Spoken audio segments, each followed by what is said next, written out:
Get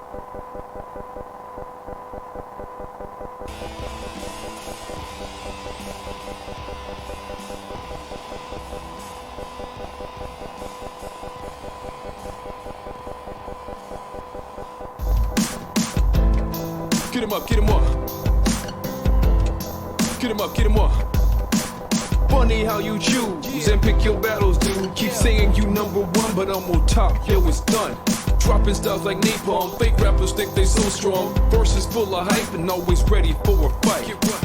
Spontaneous, magnanimous, cause they can't get close enough to run with us. If you wanna battle, get it hard, get it raw. No emotions, I shake you until your chains fall off. What? Large, in charge, I set the bar high. You running with the big boys now. Get up, don't cry.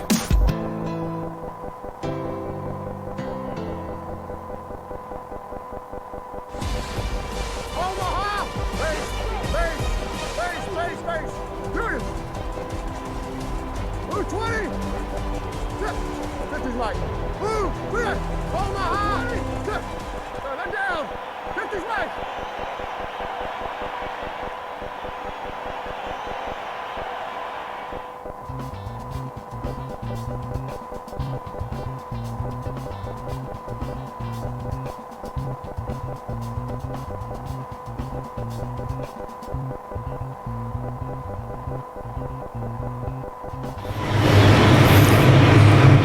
Ladies and gentlemen, welcome to the 2019 SUNBOWL. We are 32 kilometers north of the Brisbane CBD here on the Redcliffe Peninsula for the SUNBOWL today. Here at Dolphin Oval, it served back in September as the final fray for the Intrust Super Cup.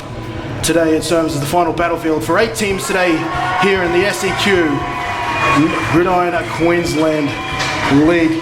I'm Kenny Andres. The teams are out ready for the national anthem, and I'll soon be joined by John Hollywood Rowe. We've got 4 wonderful games of football for you today to present the best of Gridiron Queensland football as I prepare you for the first national anthem of the day.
National anthem, not for a second time.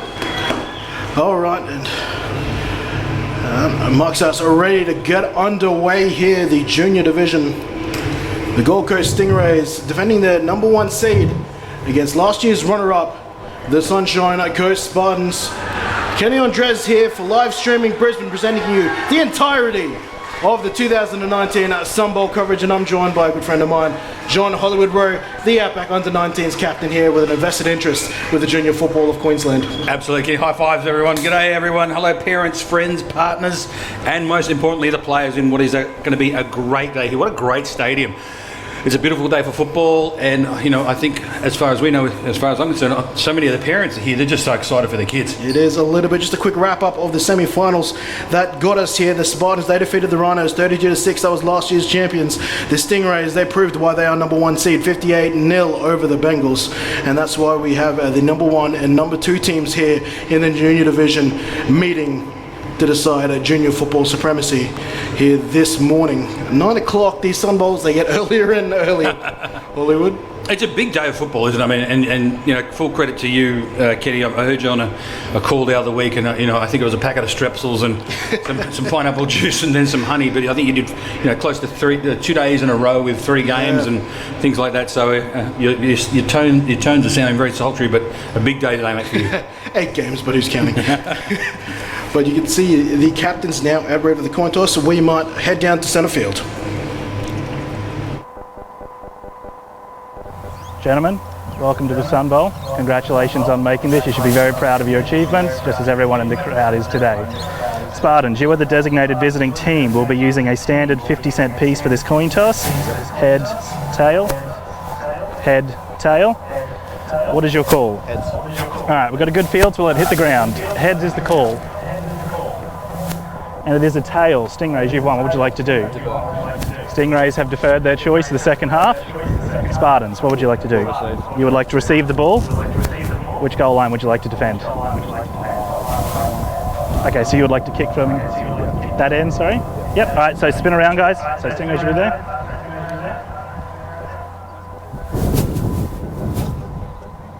Stingrays have won the toss, elected to defer. Spartans will receive the ball. Let's have a good game, guys. That was the voice of Lucas Haynes, our head referee here for this junior Sun Bowl, and I do love the awkward voice out of every player when they're asked which end zone would they like to defend, and they need to try and work out if they're going to communicate how they're going to kick off, which end zone they want to defend. It's always a fun little interaction. Oh, and it comes down to the coaching as well, Kenny. I mean, if you haven't practiced it at the practice field, you know, I would like to go that way. And then somehow you end up kicking. And there's always that one smart person that knows the field. We'll take the McDonald's end. And you're like, where is the McDonald's? Oh, it's down the road about 500 metres. But no, look, I mean, these players are looking ready to rock and roll. I mean, the field's magnificent. I mean, the camera crews are all ready to go. It's going to be a big day for them. The canteen's rocking already. The field, you know, the ticket sales and all that sort of stuff. It's just looking real good. Yeah, for your reference, the north side of the field is on the left side of your screens this afternoon when we're looking at the wide shot, and the southern end is on the right side. And you will be getting a lot of the vision of the eastern stand as people are brave enough to sit there for this morning as the sun comes across Dolphin Stadium. I believe most people will end up moving over here to the Des Webb side. It's one of those funny things, Kenny, too. You notice it on, you know, any NRL or cricket ground. There's the media side, and then there's the opposite side of the stand. They never think about, you know, as far as I'm concerned, the cameras should be on the other side, because the stand we're in is the best stand to be in. There's stools and bar chairs down there and everything, so you know, all the parents and everybody is down, yes, directly underneath us. And people get paid $100,000 to make those decisions. But as I said, usually the home of the Redcliffe Dolphins, one of the perennial powerhouses in the Intrust Super Cup, in the Premier Queensland Rugby League competition here today. It serves as a gridiron field here for the Southeast Queensland component of Gridiron Queensland, and we're underway. Kane Mackin kicks us off downfield. Great kick. This will be a touchback. I will return to the coin toss there. I didn't get a chance to talk about captains, but in particular, the honorary captain that was sent out with the Stingrays, Arian Sabat. He was injured. His coaches and teammates wanted him to be a part of game day. They've sent Matt as an honorary captain. So. And that's a great gesture by the team as well. You know, being an integral part of the team. It's not just about the Sun Bowl. It's about getting to the Sun Bowl the whole year, and that's a great job. So, Coach, we've got a battle between two teams here with 2 chips on their shoulders. One team was a favourite heading into the playoffs, got upset against a very opponent today. That's the Gold Coast Stingrays. The Sunshine Coast Spartans, they ended last year with unfinished business, going down to the premiers, the eventual premiers or Sunbowl champions in the Rhinos, of which they defeated in the finals. Yes. So both teams here coming in with unfinished business. Oh, and that's great. I mean, it's almost like, you know, I think offside, for me, the NFL said it's the New Orleans Saints. 5-yard penalty will re-kick. So I think that's been a great bit of motivation probably for these two teams. But, you know, knowing the coaches and knowing both teams, is that they would have said, hey, it's not about that one game and revenge. It's the whole season to get here. Now that they're here, they might have tapped in a little bit going, remember where we were this time last year. Well, speaking about tapped in, I don't think either of us were, because we've got a re-kick going on there. The big touchback kick from Kane Mackin has since been moved back to the 25. So it was a good kickoff too. It went down there, but obviously I think someone may have crossed the line early, Kenny? That would be the logical response, either that or they kicked it before the play was whistled in. But it gives me an opportunity to say we're underway here. The 2019 Junior SUNBOWL. This kick not as effective. In fact, it'll give an opportunity here for Kai Pierre-Mamode to wind up and take it back here. Kai Pierre-Mamode breaking a tackle and returning this back to the 35.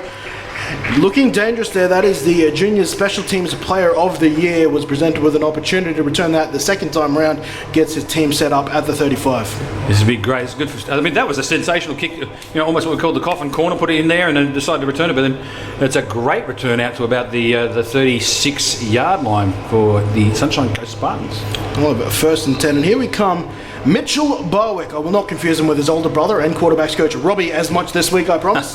But Mitch Barwick threw 4 touchdowns last week, 2 of which over 50 yards. This time he'll hand off to start this game to his running back, Curtis Fallon May, who cuts back and gets his ball back to the line of scrimmage. Good start there for the Gold Coast Stingrays.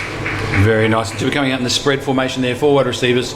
Just the 3 linemen, as you can see, and just basically going across. I did notice, Kenny, that you have a look at the Stingrays there. They are playing off in coverage, especially on first down there. So those wide receivers, you know, have got about a 9 to 10 yard cushion there. We'll see how the Sunshine Coast Spartans adjust to that. And that cushion continues. Almost 10 yards here provided by the near side corner. Barwick looks, moves at the top of his pocket and will run. It did not have to do that much last week. Had a very clean pockets, allowed him to really complete a lot of extended plays. This time he progresses it for 2 yards. 3rd and 8. I think that man on the screen right there, number 11, Lucas for the Stingrays there. I think it was either him or the safety. They did a great job of reading the quarterback's eyes there. He wanted to throw the slant pass. He had the bench route and the slant pass over the top. Wanted to throw the slant, but the safety was in the great spot. That's why he ended up running with it. Ryan Collins was in for the stop last play. This is the first 3rd down conversion for the morning. Barwick under pressure immediately. He won't be able to get this off. This Stingrays defense earns themselves a 3 and out to start the day.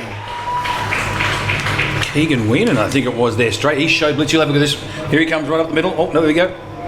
Blitz right up the middle. Number 14 put the pressure, but number 8 for the Stingrays there, getting the tackle. Keegan on one end, one of their premier pass rushers. Ryan Collins there on the blitz.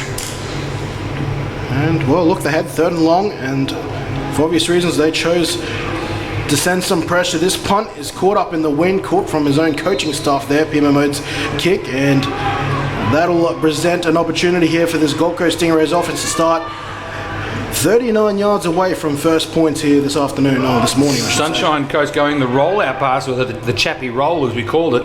But he's also then done a shot like I did with McGolf with a 5-iron, especially in this sliced it. So a great field position here. I mean, look, they almost should have gone for it on 4th down with that punt.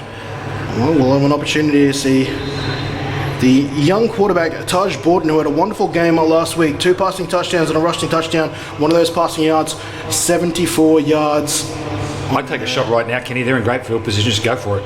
Well, he's got 2 receivers to the right. Borden hands off. And this will be a good carry for approximately 5 yards at the end of his progression. Taking that first carrier there was Lucas Alfrank. Just a nice run there. This brings up 2nd down. Despite this depth, quite a few of these players still play both ways various periods of this game for this Gold Coast Stingrays. I know Kenny, that's about putting your best players on the field. Look, it's yes, we all want to get everybody in the game, but you know, you're in the SUNBOWL, so it's time to work out what you've got and who you got. And our screen says 2nd and 5. This play blown dead. We might be seeing our first flag of the game. I don't see one on the field. We could just be going for a bit of a reset here. A lot of these teams that want to play fast, they do remember the play has to be whistled in, and it's not the first time over this playoff period or even since week 12 where we've seen teams trying to go a little too fast and they didn't wait for the play to be whistled in, and that's right. Next minute we're coming back. And speaking of that, Kenny, I saw the referee list for today. Holy dooly, there's some referees that are doing an all-day session. Yep. 2nd down and 5. They'll go back to the running game to Al Frank, and Al Frank rewards that call up by getting them close to a 1st down. I think he'll be an inch short though. Just a nice little inside right zone there. Really nice job by Keegan Wine, and again there on the block on the outside. You see following through to the whistle. That's what you like to see.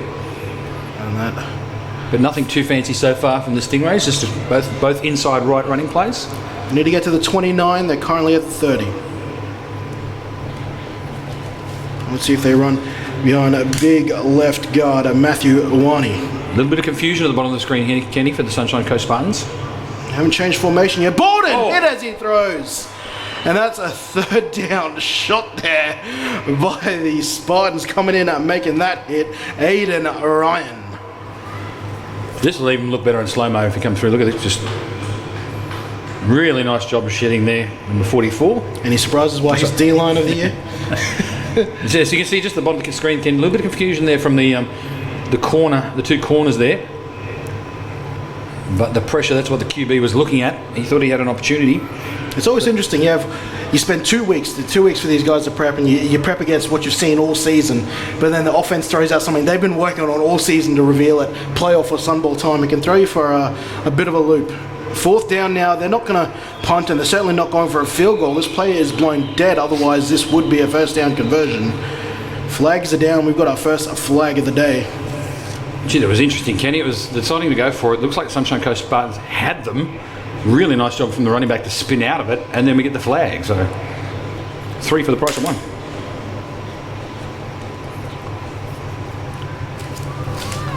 False start on the offense. Offense never set for a second after breaking the huddle. 5-yard penalty, repeat, 4th down. Never set up for breaking the huddle. Interesting. So another opportunity here for the Spartans trying to earn the ball back. They were a yard away. Now their ball is all the way back at the 35. They'll need 6. You see number 18, Taj Borden, the quarterback, getting the call there from the sideline. So unless he does a quarterback punt, this will be going for it. Haven't seen it so far this season. These receivers are split out very wide. Watch the slant or fade. Both of them are working inside then outside, and they had one-on-one coverage on the outside. Pressure was there again by Ryan, forcing the wayward pass, and we've got 2. Well, this time's a turnover and downs, but neither team able to get on the scoreboard in their first possessions. Nice job of the O-line there, holding just enough so you get the pass away. Just not on the same, QB and receiver just not on the same page. It was a good throw to the numbers, just the receiver not where he needed to be. So here comes Barwick, go back with this explosive Sunshine Coast offense. We're going with trips for the first time today, Kenny. That's something they use a lot during the playoffs to return back to their bread and butter. They'll throw back to the screen to Pima Mode. Pima Mode looking for a block, almost runs into his own player, searching for the sideline, but it is taken down at the 33. Maybe gets it back to the line of scrimmage. Looks like it'll be a loss of half a yard or so. You'll see the replay here, Kenny. That's where you want that quarterback to get that ball out there as quickly as possible, because those Stingrays DBs are at least 10 yards off the ball. And the fact that they made the tackle for a loss there is a great job by the Stingrays DBs. Hasn't that been an evolution in the passing game at this junior and colt level? The quick passing game underneath. Good tackle there made by Christian Denton. Had a sack last week. 2nd and 11. Barwick trips out to the open side, which is the right side of the field now. Moves Fallon May to his right, and they'll run speed option that direction. Bowen immediately tucks it under his wing and tries to break a tackle. That he does, and he's got a couple of yards out of that. This will make it a slightly easier 3rd down. Would still declare a 3rd down and long. Interesting formation for me there, Kenny. You see basically the trips out, the furthest receiver was basically out on the numbers, and the quarterback was on the left hash. Now that's almost an 18 to 20 yard throw. So you almost go, well, he's not going to throw to him because he's just too far away. So that's the interesting thing. People only just sort of measure the distance of passes if they're new to the game, but how far it looks it goes downfield. You've got to account for how far they've got to throw laterally as well. Exactly right, Kenny. So I thought that was a nice play. We'll see if they go back to still staying in the trips with the speed option there. Wasn't successful last time on 3rd down. They have a second crack at it now. 0 for 1 so far. And they'll go short underneath again. This pass was intended to Caleb Rivers. Incomplete. 0 for 2 on 3rd down conversions so far this morning. Kenny, I like the play calling though. That was a much better throw. The receiver's got to catch it. But if we get a wide shot here, those Stingrays defenders are at least 15 yards off the ball. I mean, they only needed 6 yards to get a first down, but the Stingrays defenders were playing 15 yards off the ball. So it was the right call. Well, again, just got to catch it. Looking back at these stats last week for Mr. Barwick, 4 passing touchdowns of 60, 50, 24, and 60 yards. This tells me the Stingrays, based on last week's footage, they do not want to get beaten. And this that's a better punt. Shanked punt, but it's going to be a pretty decent result here, and that'll be down at the Stingrays 24. Nothing to get all Pat McAfee about, but not bad. Well, you mentioned it, Kenny. Look, I do actually like having everything played underneath you, and I think you're right there, mate, with what you were saying about last week with those long touchdowns there, is that the Stingrays are obviously playing off and saying, you can take all the short stuff you want underneath, you may break 1 or 2 tackles and get 6, 7, 10 yards, but we'll be there with support. So that's a great game plan by the coaches there if that's what they're doing. The other thing to note is a lot of those passes, they weren't perfect 5-step drops and hitting people in stride. They were the play being extended with great protection and him allowing to get the receivers behind. That's why this pass rush has also been dialed up on Barwick. But in any case, back to the other quarterback, Borden had a decent running game last year in the second half, last week I should say, in the second half. This time shut down behind the line of scrimmage. That's Fletcher Patterson, who did most of his work on the receiving side of the ball last week, this time getting dirty on the defensive end. Nice job there. Well, quarterback almost spun out of it, but very nice on the tackle. Grabs plenty of jersey. I'll be interested to see how they try and hit that backside receiver, Kenny, because that backside receiver is one-on-one, and that slant route is almost going to be wide open every play, depending on how far they split him out. Sitting outside the numbers there, I think, is Noah Langley.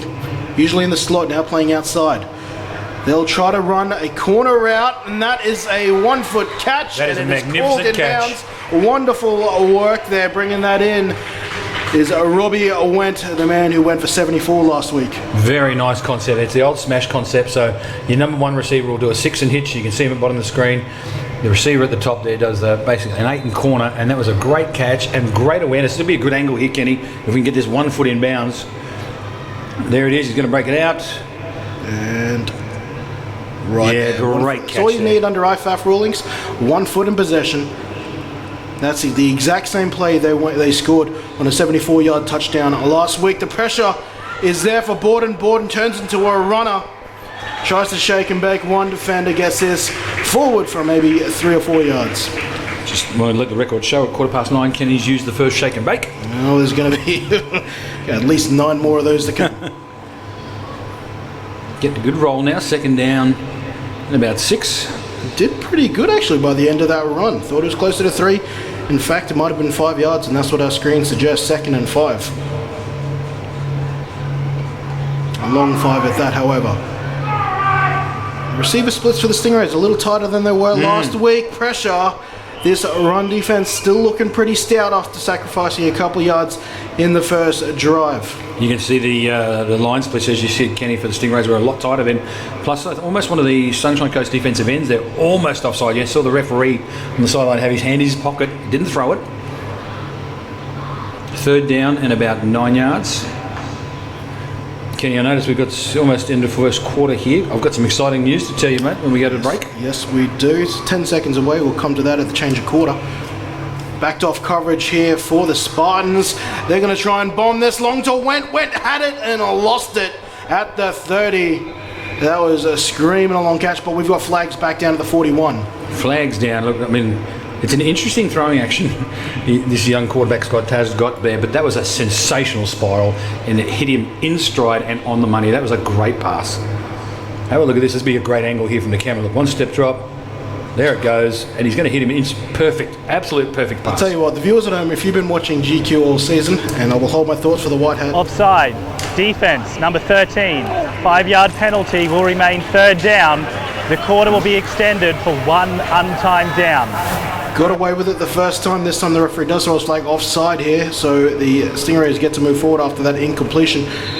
But people are probably tired of all my Chargers references, but that is dead set Philip Rivers-esque, that throw. Pinpoint, ugly as hell in mechanics, but pinpoint spiral exactly where it needed to be. The keeper here to Borden.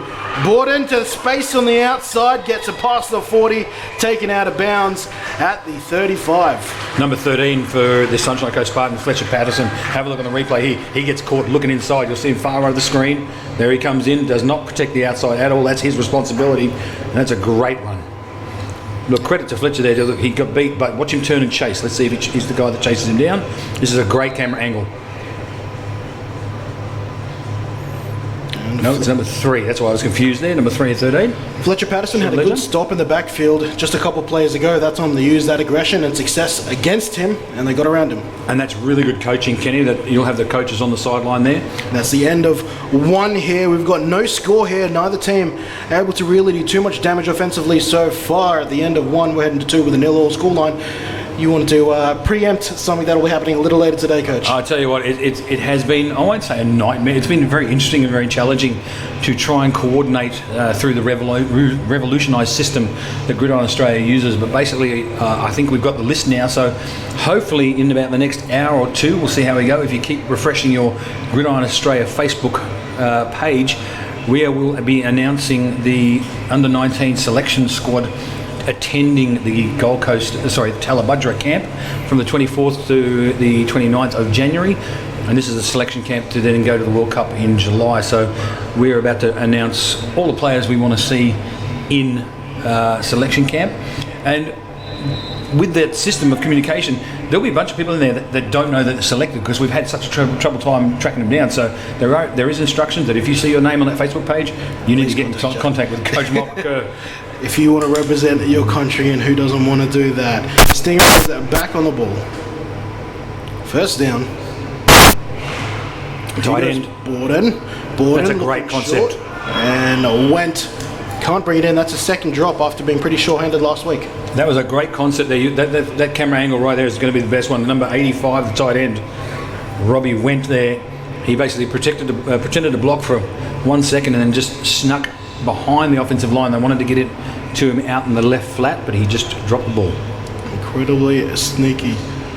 I like the play calling here from the Stingrays. Yeah, full credit there to Lance Tonkuleo, the head coach, who I haven't mentioned yet, and Connor Brewster serving as the offensive coordinator not only for the juniors but the Colts. A lot of this is his mastery. Was labelled a coaching savant in the most recent Gold Coast Bulletin. And here's Borden again with the keeper, again taking advantage of Patterson's aggression, but Patterson responds with some quickness and takes one down before too much damage is done. Again, really like the play calling here. That's a sort of like a little inside right counter we used to run at the Ravens probably 5-6 years ago, is where it almost looks like it's a counter play, but then the quarterback keeps it. You'll just see it there on the screen. So that's a great play call as well. A nice little wrinkle, as we say in the offense. You'll see it here. So running back's on the same side. Looks like it's going to be a dive, and then he keeps it and goes back the opposite way. Because you've got to remember, Kenny, these defensive ends now will be seeing the inside zone, right, the running back cross the quarterback's face and then go with the quarterback. So now they've got, the defensive line has to start guessing now. There could be 6 different things that are going to happen. Gone are the days where you could just see ball, hit ball. There we go. No flags. This play has just been called dead. Substitution. Looks like there might have been a what do you call it? Equipment violation there. Of course, as I've mentioned many times throughout the broadcast, throughout 2019, no longer are you sacrificing a timeout if one of your players is failing to wear their equipment properly. You just have to be immediately substituted. Right. Unless, of course, you want to take the timeout, then that player can stay on. That is to the prerogative of the coaching staff. Again, Kenny, look at that wide side of the field on the right side there. They'll roll that way. I think that was a keeper. He looked downfield, but the blocking suggests that was a QB keeper to very minimal success there. That's a good stop there from the Spartans. It was 3rd and long. Now they've pushed them back to 4th down from the 39. That was a really good job by the Spartans there, defending and driving in the backfield. They are starting to get a bit of a push on this offensive line of the Stingrays, but again, I do like that play calling there. You can see that right side, wide side of the field was there, and I think the coaches wanted to go that way.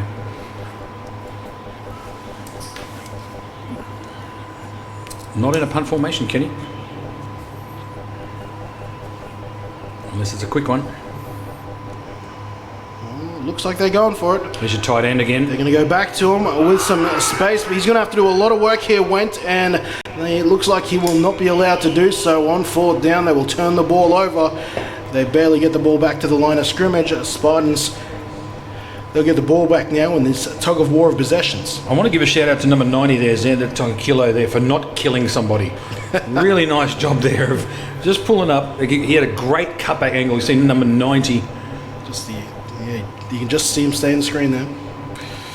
Could have, yeah, you can see that's a heads up play there by Xander. They're not hitting anybody in the back. That's a great job. And it's especially when it gets bang open field like that. You're a big fella trying to get yours. You want to get something. Exactly. And I've run all this way. I want to get something. It's easier to hit people in the back there. Good heads-up play from a player from a good bloodline. Here goes Fallon May. Fallon May, haven't had to talk about him so much so far, and the Stingrays want to keep it that way. He's taken down for a significant loss on first down. It's a really nice job by the nose on the right side there. Timeout. Spartans. That is their first charge team timeout of the That's half. probably, I think that's a smart idea by the Sunshine Coast coaches there to take a timeout, because look, the angles there, that the offensive line for the Sunshine Coast just needs to do a bit better, basically. You know the Stingrays are going to come, you know the angles they're going to take. So use their momentum to go where you need to go. So I think this is a good move by Sunshine Coast to have a timeout and just say, look, we're spreading the ball, we can move the ball, just let's take a timeout, take a chill pill, let's get it done. So, first timeout this evening. You are watching the 2019 SUNBOWL coverage brought to you by Live Streaming Brisbane here. Gridiron Queensland SUNBOWL action. The first game for today, the junior division. On show right now, 0-0 here in the second quarter, 6 minutes and 3 seconds to go here in the first half. We've got 3 more games following this one. Colts division at 12 o'clock, at 3 o'clock the women's one. It is another encounter between the Thunder and the Ravens. And that will be a doozy. It will be. There is some serious rivalry going on there. You can't get beaten twice in the SUNBOWL back-to-back and not want to come back and really take vengeance come the threequel. Or the threequel? Does that make sense? The threequel, yeah. Second down and long coming out of the Spartans timeout. Barwick wants to throw, but Kane Mackin won't allow him. One of the 2 state reps on the field here takes him down for a big sack there. That second and long just became a third and even longer. They're back at the 30. I think that's an interesting. They took the timeout because they wanted to talk about the pressure, and then they get back, and then the pressure comes again, and almost exactly the same result. So they're going to have to get something done here for Sunshine Coast.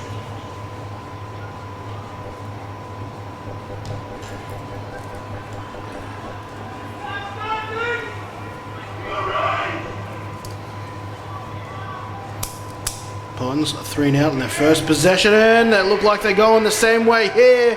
Wrestling them for a sack is Keegan One and his second big. He's having a great first half, Kenny. I mean, he's done a couple of really nice tackles.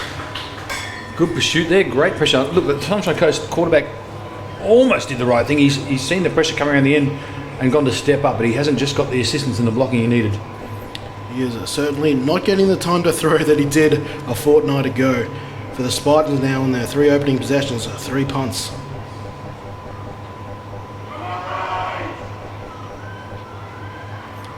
It's an awkward snap, but he gets there effectively. A nice punt here from Pierre Mahmood. Gets a good spiral on it. Now he gets a great bounce. That's going to be a fantastic punt. And will take them down to the 9. He punted that from his own, his own 35 approximately. So he's driven them all the way down to 10. Talk about flipping field position. That's very nice. I was just watching the backfield there, Kenny, basically around the 40-yard line there. There was a lot of pushing and shoving going on, but well done. No blocks in the back and no unnecessary roughness, etc. They basically played to the whistle. I'm just looking down there, Kenny. We've got no flags to look at, but there's just a slight little breeze down there. Nothing huge. So it shouldn't affect the play too much. Timeout. So Doctor yet to really make his presence felt. The Fremantle That is their second charge team timeout of the half. Bayside Doctor, okay. Morton Bay Doctor, I suppose. Just a beautiful day. Look, the field is magnificent. Especially compared to a fortnight ago and the conditions we dealt with just north of here at the Sunshine Coast. Both days being interrupted by thunder and lightning. Today looks like it's a beautiful day. The gods are paying us back for what we dealt with a couple of weeks ago. One of the things I do like about social media, Kenny, is the Facebook reminders. And basically, at this time of the year, we have the SUNBOWL, and you can often get reminded of 5 SUNBOWLs in a row. And look at the complete difference. One year it could be, a tornado-like gale coming through. The next year it's a hail. Then the year after that it's 42 degrees with a firestorm or something like that. It's just it's just it's a mixed bag when you have a SUNBOWL. I'll say especially the playoffs, probably more so than the SUNBOWL. Yes. The playoffs for Southeast Queensland, notorious for playing havoc, for delaying games and allowing the lower seeds to just shake in their boots about wondering if they're going to be able to get on and actually compete for an opportunity to progress. It's like having your playoff games in Kansas during tornado season. Coming back out of that timeout there.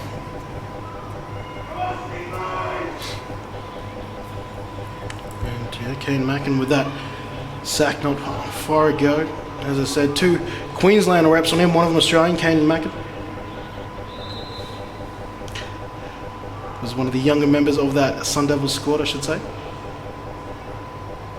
Here comes a Borden. Oh. They hand this ball off. Is this a recovery? That's a Sunshine Coast Spartans ball. We've got a flag. Perhaps they were a bit too quick.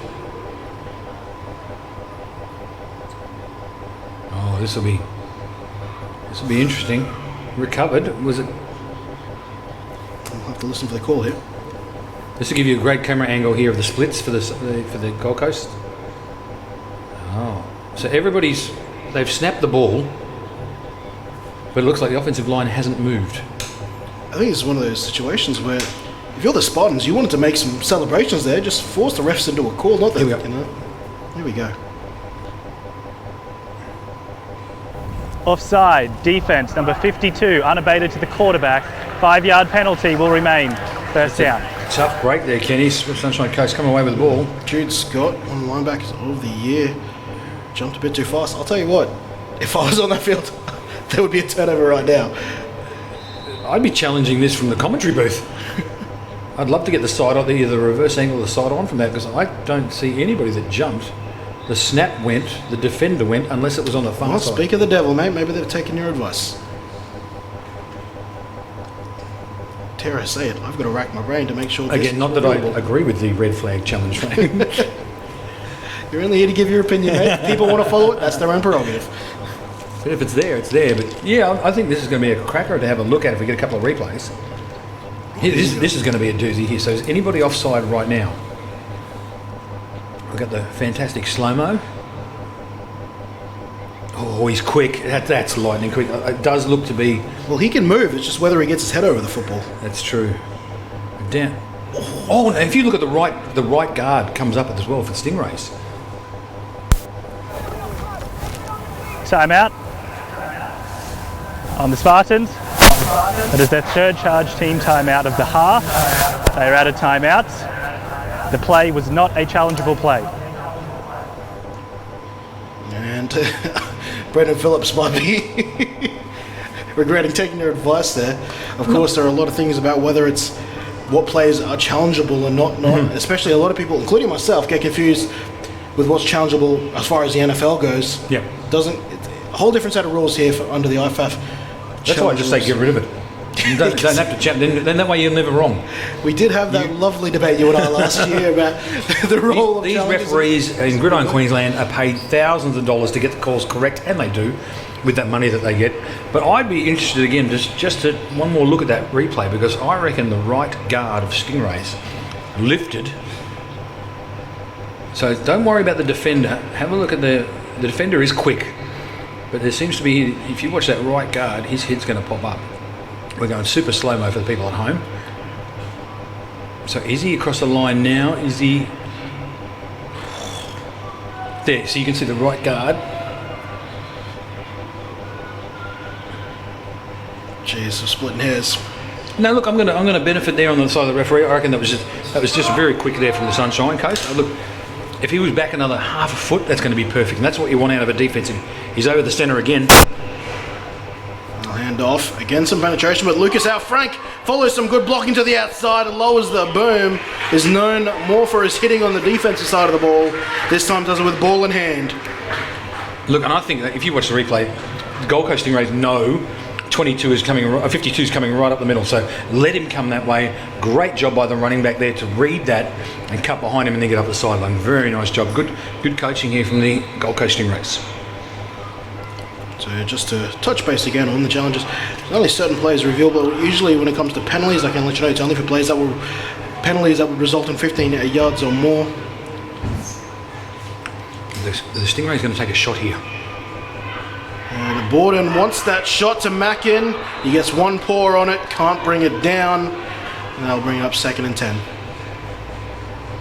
It's been used in every which way. It was a great pass then again from the quarterback. From Mackin though, I just want to see a little more effort. He's sort of looking back for the ball going, where is it? Whereas young man just run full speed down and then make an adjustment from that. But yeah, nice job by the Stingrays there to take a shot. More for collecting my own thoughts. The reason why that play couldn't be challenged because the penalty, the call on the field was that it was a offside penalty, which wasn't going to be 15 yards, therefore not reviewable. Okay. So therefore, the Spartans lose their challenge, and as you said, they lost their 3rd and final timeout. You have to take a timeout to request a challenge out, Frank. This time to the right side of the field. We'll get close to the first down. Our marker might be just short. We'll wait for the final ruling. First down. I'm going to make a comment. Look, the Stingrays are moving the ball methodically, but this is a big defense from the Sunshine Coast Spartans. They're doing pretty good. They haven't let too many passes go. They've been making the tackles. Where they're not going well is they're probably a little bit aggressive, and Stingrays are using that. So for me now, it's Sunshine Coast Spartans offense that has to step up to their defense. I would agree. First down and 10. Ball's on the 35. Borden wants the slant route, and he's got it. Flags thrown from the 45. This play ends around the 43. Making that catch was Jaden O'Rourke. QB's down. I think he got smacked in the mouth there. That's what this flag Borden could be about. He's only a small fella, Taj Borden, but he plays well above his size. That flag came in straight away too. I think just before, just as the pass was being thrown. To Lucas Haynes. Holding. Offense. Number 62. 10-yard penalty. Replay. First down. There we go. Holding. So it'll move the Stingrays back. Now, talking about this methodical offense, it's 0-all. Neither of the teams have been able to break the scoreboard yet, but just looking at these sidelines, you can see the numerical difference between the rosters. The longer this game goes on, does that favour the side with more players? Well, yes and no, Kenny, because you almost contradicted yourself there, because you said it before, is a lot of the Stingrays are still being on both offense and defense, so it's really going to come down to how these coaches use their players. Inside zone left.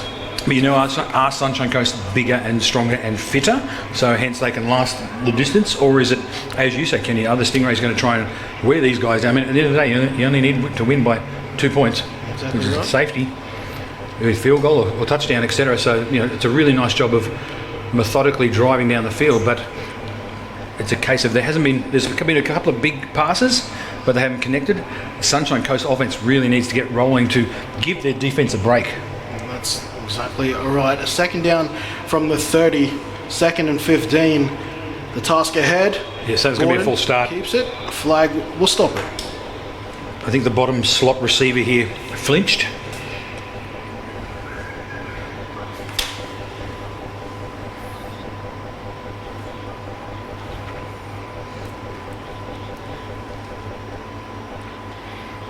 Prior to the snap, false start. Offense, number 42.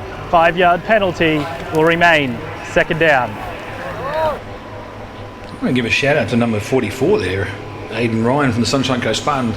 He's got those big hip pads like we used to back in the early 90s. Very nice. It took me a bit of a throwback there. I thought With all the, what do you call it, girdles nowadays, just making players look all streamlined. old school represent. We'll have a cowboy neck roll out there soon. Look at the distance here the Stingrays have got to get these DBs. They might stop for the 2-minute warning. Timeout. Official those things, timeout. Kenny. 2-minute warning. There are 2 minutes left in the half. Sorry, Kenny. It's one of those things. I'm just looking at the body language now of the receivers, and it looks like they're getting lined up ready to go. They're going to run. I mean, look how far it is for a first down. It's almost 20 yards. Are these guys just going to go for a streak? Well, a couple of plays going downfield. He's got one behind the defense. It was a slant route. That's going to break big. Noah Langley will get chased down by Pima Mode, but not before he gets it to the 7. Just what we're talking about, Kenny. Look, full credit to Kia there. Chased it down. They tried to go with that pass before, and that's the one I was talking about where the safety come across. They've obviously seen it before and just waited that little bit longer for the receiver to get open.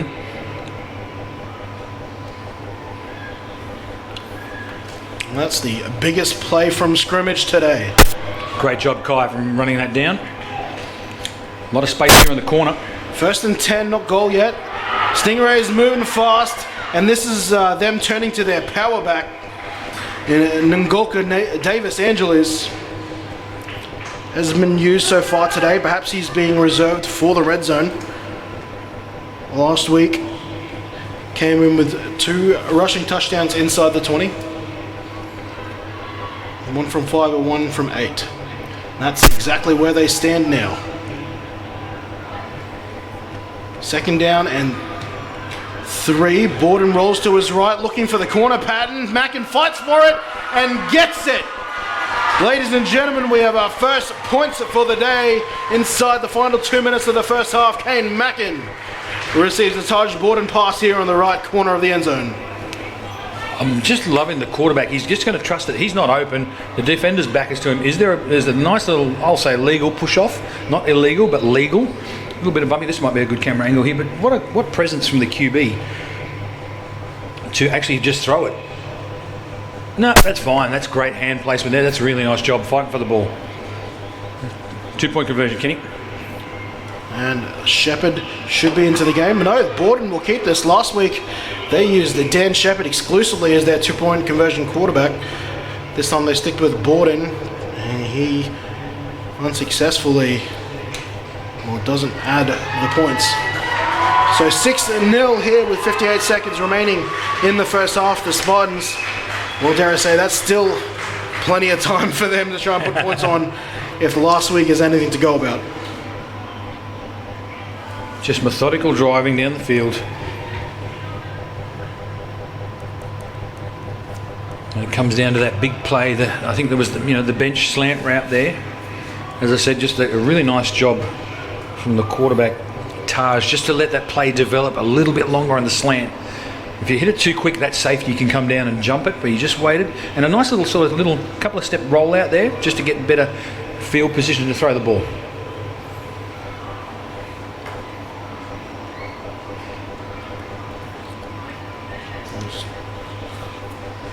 Taj Borden has certainly copped his hits today. The Spartans are making him physically work for it. Robbie Went kicking this down to Pierre Mahmood. Can't field it on the first bounce. Now he's got a bunch of defenders coming his way. Makes the first one miss, makes the second miss, past the 20 now, cuts it back at the 25 and is down 2 yards short of the 30.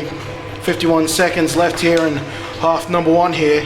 The Spartans, they'll take a couple cracks here and see if they can't level the scoreboard before they look for oranges. Really nice job. Is it Kai? Can you pronounce it Kai? Very nice job there. Basically, you can see the over pursuit here by the Stingrays players. There's number 1. Look at the angle, cuts back, reads the shoulders. I call that the Pac-Man theory. So if a body's facing a certain way, you've got to cut back the opposite because he or she physically can't get leverage on you to make the cut back. Pac-Man theory. Because I'll show you. Can you see? Look, it's a little drawing right here. So there's your Pac-Man. So you're fastest going that way. One day, mate, we're going to have the telecast or the telestrator, and you can show the rest Exactly of right. the people at home that. Well, they're missing out on the Pac-Man theory. 1st down and 10. Oh, spread. Empty backfield. And they've gone to their Wildcat formation, putting Pierre Mahmood at running back, or quarterback, I should say. Last week they scored off that formation late in the game. This time they're using it to try and generate some offense. Did they score, Kenny, from about here, or is this a little bit of desperation they're going 5 wide? I think so, because they were about 30 yards out when they tried it last time. This time a little more than that. Pierre Mahmood, though, looking for some space. Pierre Mahmood finding a little bit of space, and Denton will take him down. Was it in bounds? It's a 1st down, I'll tell you that. There's no timeouts remaining for the Spartans. Flags are down back at the 32. You think the fact that they let this play go, is it going to be on the defense?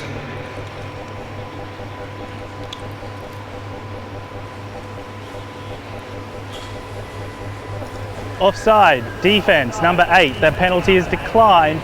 Result of the play is a 1st down. It's fascinating, Kenny, listening to the director here, Paul Mills, Paul Mills is talking to the camera and things like that. But he's announcing some penalties I've never heard of before. Never heard of a false start on defence. But anyway, nice job, Paul. You're a great director, mate. Well done. Keep going. First down and 10. Spartans still need to move fast. No timeouts, 25 seconds. Pim Mode remains a quarterback. He'll again just try to make his own space here. Gets a good chunk of yardage. Perhaps this is the way they should have started their day, because he's finding production now. But right now, they need big chunks, and they need it now. 10 seconds. This should be the last play of half number 1. Pimmer Mode with the last one. Here, flags thrown here from the near side sideline. Ferociously thrown, I'll say. It's almost hit the hash mark there, Kenny. Kenny, that's one of those plays there. Even though Kia's in there and you know he's going to run, it's a case of, if you watch those Stingrays linebackers, they just go for him straight away, whereas you could pop a pass over the top, you'd be in a world of hurt. I think that's David Jones, if my maths is correct. All the referee changes this morning. Throwing in that flag with some gusto. I think I saw him at the gym all week practicing for that. That was a big throw, almost from the sideline to the hash mark. Don't tell me there's a flag throwing machine at your gym. You don't have one? Holding, offense, number 44, 10-yard penalty, replay, second down. Well, we're going to take a look at replay of that holding. Kind of surprised, couldn't they just run the clock out here? As far as Stingrays asked for the runoff. There it is. You can see the edge and that Aiden Ryan getting a bit too much jersey. Second and about 14. Can make sure the receiver is on the line. Time will start as soon as the officials are ready. Hook and ladder, flea flicker lateral into the end zone. I'm fan. Back is Barwick, buying some time, but he's got 2 Stingrays on top of him. One of them is Kane Mackin, but the initial contact came from Keegan on one end. He caps off his wonderful first half with a sack to close out the half. Kenny, that's a great example there. If they get Sunshine Coast Spartans offense needs to go back in that locker room and say, what are we doing to stop guys like Kane Mackin and the defensive ends? They are just getting way too much pressure. The quarterback's not even getting enough time. Well, that is half time here of the first game of 4 here for the 2019 SUNBOWL Championship, I should say. 6-0 in favour of the Gold Coast Stingrays over the Spartans. Hold the phone. Hang on.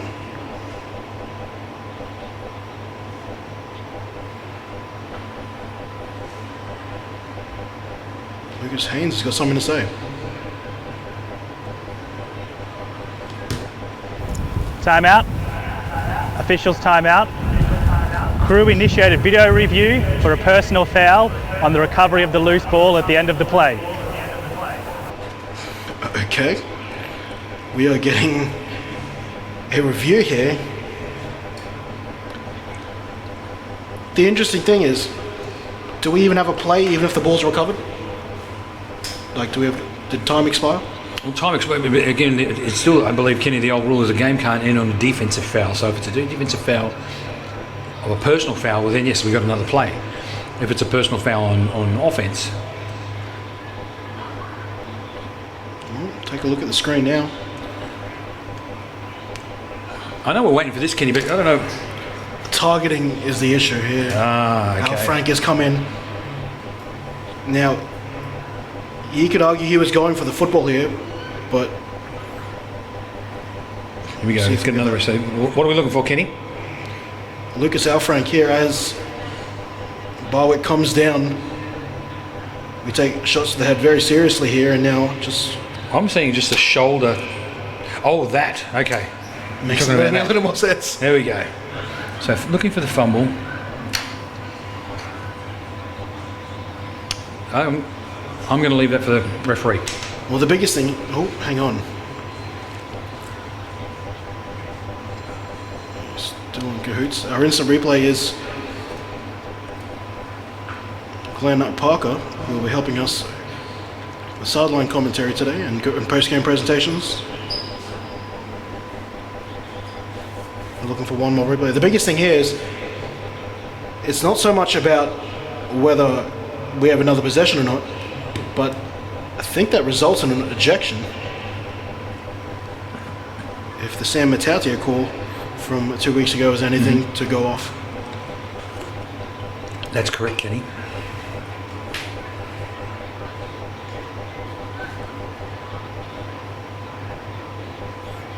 So Lucas Haynes with the final decision.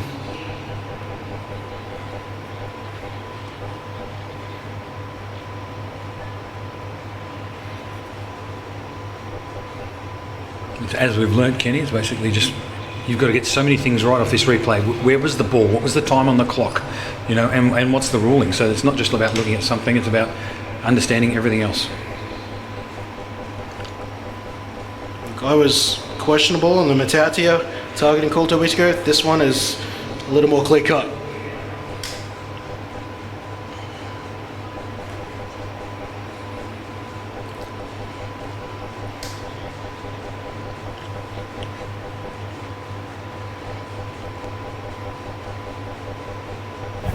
After review, we have a dead ball, personal foul, late hit.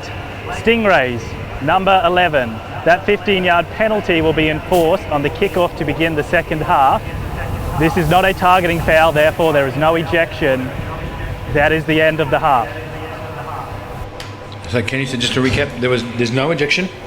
It was personal foul, and they're going to use it in the start of the third quarter. Which is, yeah, I don't think I've seen that before.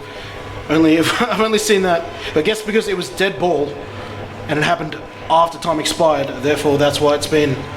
Good call. That's why it's happening at the result of the start of the second half, I should say. In any case, we use the opportunity to take a break, compose ourselves after that exciting little finish. The score is 6-0. The Gold Coast Stingrays head of the Sunshine Coast Spartans here at halftime of the Junior SUNBOWL 2019, the first of 4 here today from Dolphin Oval.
Hey, he's looking at you. Ladies and gentlemen, why don't we have a round of applause? They're still going, but for our youth division players currently playing their respective SUNBOWLs on the field ahead of us here, Gold Coast, Logan City, I see the Rhinos, I see the Cougars, I see the Raptors, putting a wonderful display here for us at the halftime of this junior division SUNBOWL. There's two teams there for the Stingrays. I'm seeing some wonderful coaches out there, some coaches this league trust to bring forward and cultivate the youth of our Gridiron future. I see the Schultz family out there, Schultz girls. And then on top of that, I see Jaden from Logan City. Kenny, is it the Raptors in the middle of the field there? Yes, in the grey jerseys, Raptors. Somebody sign up 69 right now. The fluoro orange shoes. That was a great tackle. And this is, look, it's full contact between these two teams. It's not flag football, it's 7-on-7. Yeah, Kenny, this is pretty much what we call skelly inside 7-on-7. Usually you don't pass, but it's pretty much the same. There's all stuff to work on, bringing more players into the grassroots of our sport. Oh, what a completion 19 there on screen number 1. You can see all 3 screens provided for those watching at home. Screen 1 at the top, that's the middle of our field, and both the other on the left and right. So all 3 games are getting televised, and it looks like they're coming to a close now. Live stream Brisbane, this is better than KO and Fox Sports. Look at the split screen on that thing. That is sensational for the viewers at home. Looks like they're wrapping up as we get ready to see these two teams in the junior division return to the fray. You can see one of the games wrapped up, the Logan City Stingrays game still going on. Kenny, have we ever see that split screen we've shown to the people at home? Yeah. Have we ever done a single play like that of a normal game? We haven't. Sounds crazy. We should do that. That'd be awesome. Have an end zone and wide shot. There we go. Food for thought there. Just a one play. I wouldn't mind seeing that. I don't know if you heard that through your I did. I was like, that'd be interesting. Oh, mate, you're like a football deity, mate. You ask and you get and you receive. But just only because it's never been done before. And you sit here and go, what a great opportunity for people at home to, what's that, 5-camera shoot on a normal play. That is amazing. Well, how about technology? It kind of reminds me of NFL Red Zone, except it's all live. Exactly. I mean, back when I used to play, Kenny, it was semaphore. There was a guy with 3 flags standing at the end of the field signalling like a Navy battleship. And now we've got multi-screen display. I mean, what's next? We've got the drone at 50,000 feet zooming down. Well, Paul Mills was telling me that when he did this for hockey, he actually had 3 commentary teams going for all 3. They were going over the top of each other, and they were cutting to whatever was, whenever there was a highlight, they had replays and everything. So we will depart from that for a brief second. We'll return to our split screen in a second. But one last round of applause for our youth division there. The Cougars, the Rhinos, the Stingrays, the Raptors, and the Logan City Bengals, or Cubs, I believe they're called. It's good to see that Western Cougars. Check that. They're giving a wave on the other side as well. The Cougars are waving to the crowd as well. Somebody's coached them up well. That's sensational. How good is it to see that yellow Western Cougars uniform? Fingers crossed we see it returning to the league in its older divisions. And that reminds me of, Kenny, kangaroos. Lots and lots of kangaroos. And female incarceration. I wasn't going to go there, Kenny. The old Wakehill field. In any case, halftime almost to completion here. Our first half-time of 4 today, we will see. And there you can see... I'm just watching the Raptors here, Kenny, go down to the end zone here. Surely the coaches aren't going to make them run sprints. Got a warm down, right? 100-metre sprints for warm down. We're doing gases, kids. And just seeing a couple of shots of the sidelines of our teams. Or a bit of a walkabout. Getting a pitch report, apparently. Oh, there we go. Thank you, Tony. The moisture content. I can't even get the key in the ground. The barometric wind pressure, get the line on the line. That's outstanding. I grew up with Tony Greigman in cricket. Oh, the key, the moisture content. Oh, I love it. for those many people at home, just watch your old YouTube of World Series cricket if you don't know who Tony Greig is. It's a wonderful afternoon.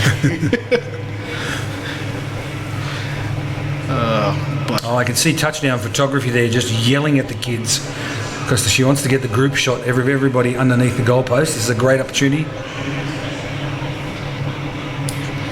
They're at the 10. They're at the 5. Oh, look at the coaches. Look at this. Look at this. They're at the 20. They're at the 15. They're still at the 15. Could we have some oxygen to the end? Staying at the 15. Oh, this is going to be a great photo. Look at this in the end zone. Even visually here on your screen, it looks wonderful. And look, there's a lot to be upset about.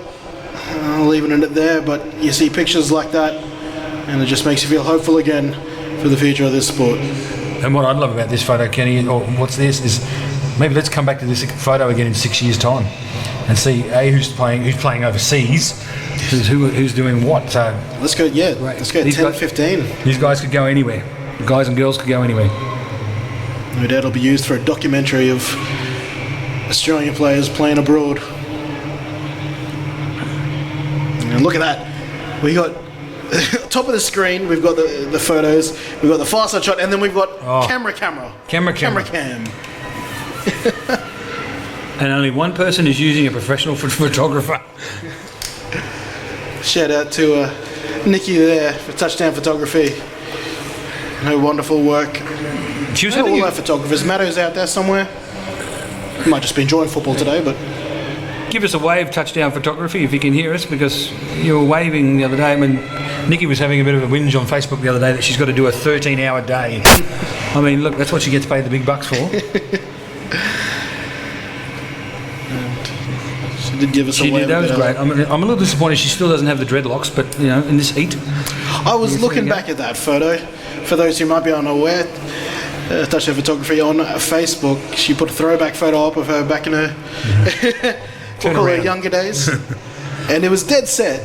It reminded me of you as well. I suppose you'd be following up with your dreadlock days. Well, that's right. I think we could have been Milli Vanilli back in the day, so that's all right. But no, and it's great. Nikki's just come back from overseas. She spent several weeks overseas shooting a lot of Div 1 college ball and stuff like that. It was amazing. High school football? Yeah, it was a great opportunity. So I think she did well. She's on that grind, as they say. So, Kenny, just a reminder, we're going to have that 15-yard penalty enforced here? Yeah, follow the personal foul at the end of half number 1.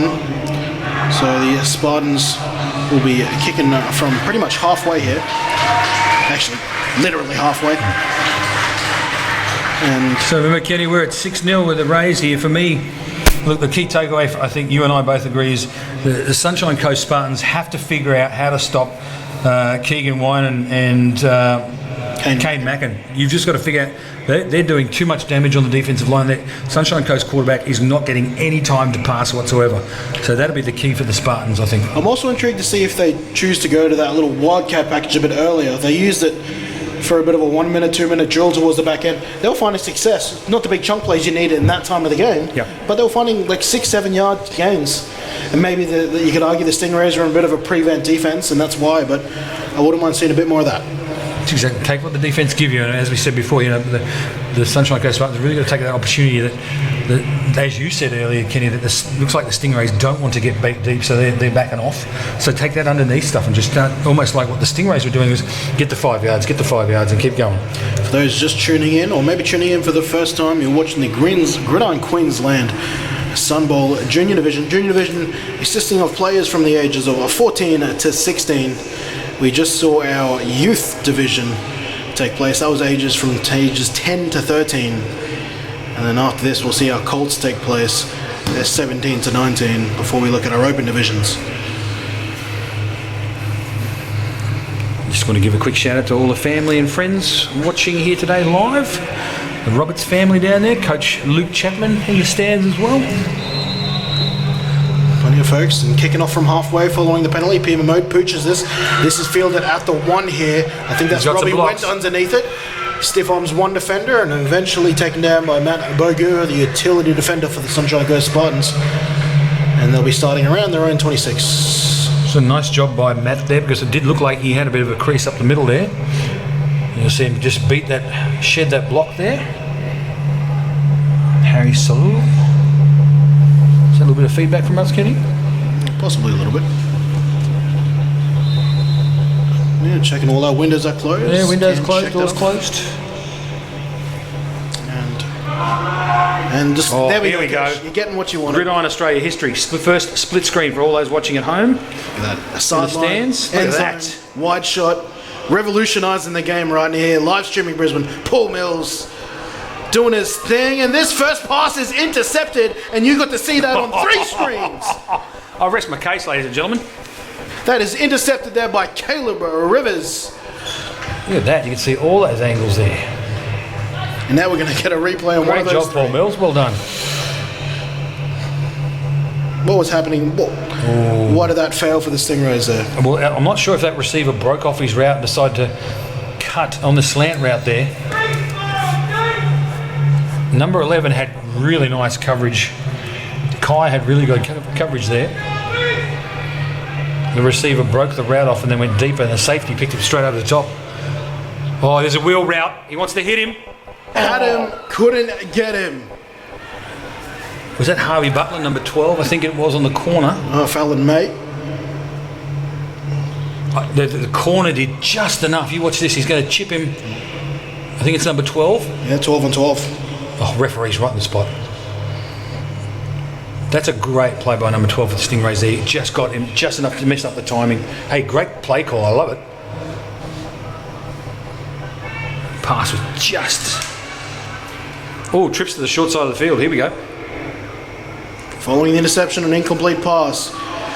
Barwick up the middle, the zone quarterback run. Oh, geez, that was a nice little shot, a bit of excitement, that little split screen to start the half. I'll remember that forever. Just like I remember, I think it was the Ravens game, they had the fans that sprayed the water on the sideline. That's the first time I've ever seen that. Mr. Fans. The fact that we had a split screen, I mean, that's just, it's the small things of modern technology these days for Gridiron. It's a coach's dream, right? Oh, my dream is to have it all the time. Thanks, Kenny.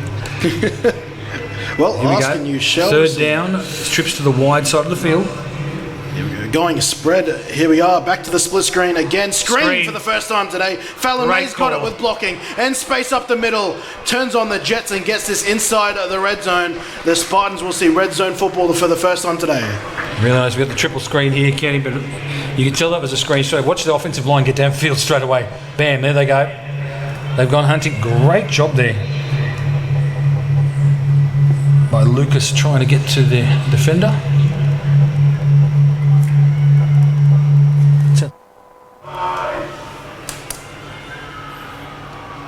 Nice drive here by the Sunshine Coast Spartans.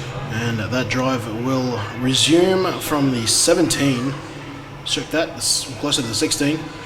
First A little bit of confusion here, or is this a design play? Design confusion. Trips out to the left, eventually they'll set it on. I think it's organised confusion, Kenny. And this might be a delay of game. You see Coach Delay of Brendan game Phillips on the there. offense. 5-yard penalty remains. First down. Coach Brendan Phillips on the other side straight away, getting on the field saying, no, come here, I want to talk this out. Now it was interesting, speaking to both these coaches before the half, both relaxed. They said they had their nerves before. Once they got into warm-up mode, like the nerves kind of just drift away because they're back into action. And saying hello from a couple of people. Coach Ben Sinapati, we've just showed them your message. Yeah, going back to the finishing off the thought there, both of them really relaxed and both of them excited to play each other. These guys both coached at Queensland level. This pass almost intercepted. They're slapping the turf in frustration. Clark Vorhow had a pick last week, expected to do the same just then. But yeah, both of those coaches, you're excited to play against each other, coached against each other. They coached against a couple of times this year. They worked together on the Sun Devils tournament, and yeah, they have a very big mutual respect for each other and their coaching ability. Because they understand it's about the big picture, Kenny. Yes, they coach individual teams, but at the end of the day, it's about the development and growth of this sport and for the players as well. Gee, that was close for the Stingrays there to almost get that picked. Yes, Trips right. He was going to throw again, but look who it is. Keegan Winand. Wrapping him up again. I think that is close to sack number 3. Gee, that's really interesting. If we get a wide shot here, Kenny, of that replay, watch Stingrays play pretty much defence flat across the board, and the big number 13, I think Fletcher Patterson, if that quarterback could have got him the ball, he's open for that corner touchdown. And he is a big target. He is a big target. You don't have to be 100% accurate. You just need to try and get that ball in the vicinity of him. Yeah, you're right, but you've got to be able to throw it. You've got defensive ends. With Keegan and Kane up front, double K. Yeah, you can't get it done. Now back to this empty set. Barwick trying to get that short That's a passing great game call. going. They get it to that There man. you go. And here he goes. Scored one last week. This time gets the screen and gets the Spartans on the scoreboard at a level with the Stingrays. Conversion to come. Very nice job there. Great play call. Great pass. Look at that. And caught it in stride, and exactly where as a coach I like it. The ball is at the face mask so he can catch it. Great blocking on the edge. Good call all around. This will be a good angle here. Just throw it out. What's the blocking there? Outstanding. Great work. You have a big man in stride. It's hard to tackle an open field. That's exactly right. It's just all arm tackles.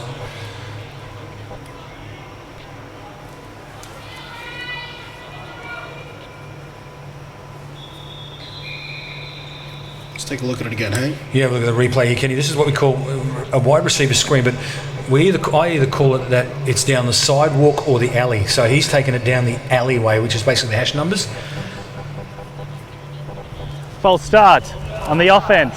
Number 70, 5-yard penalty will remain. Try for point. So I call the sidewalk anywhere from the sideline to the numbers, and the alley is anywhere from the numbers to that first set of hash. So it's either an inside receiver screen or an outside receiver screen. Really nice job there of blocking and design, and it all starts with the quarterback. Staying in the empty. Spartan, when they moved to a spread, Fallon Mays moved to running back. This 2-point conversion, a long one during the penalty, and He's dropped again, it. and they can return this here if the Stingrays get on it. It will be safely recovered by the Spartans. So that will leave scores tied here, 6-6, middle of the third.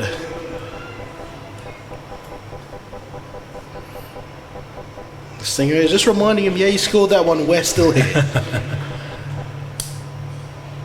This is what you want out of a grand final game, Kenny. It's 5-14, and we are getting a SUNBOWL caliber football right now. Two teams, explosive offense. These two teams lead the league in scoring, lead the division in scoring, and yet here we are in the SUNBOWL. Scores 6-6 in the third quarter.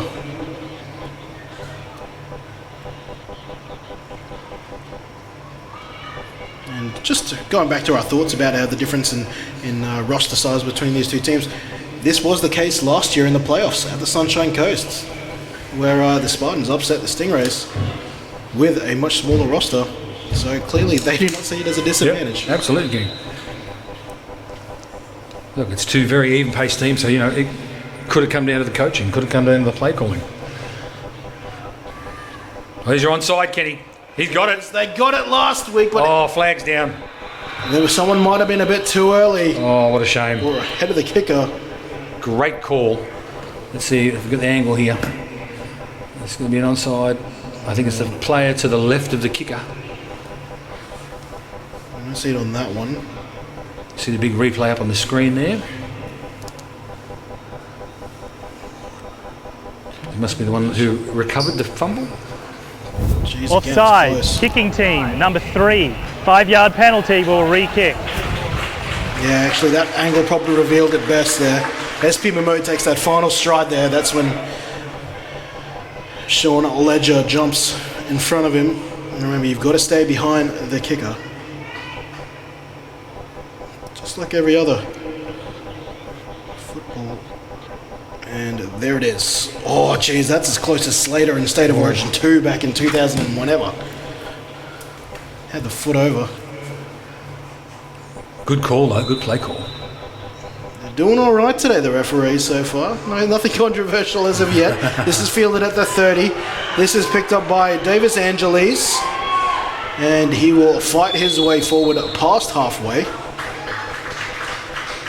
But the officials mark him 1 yard inside his own territory.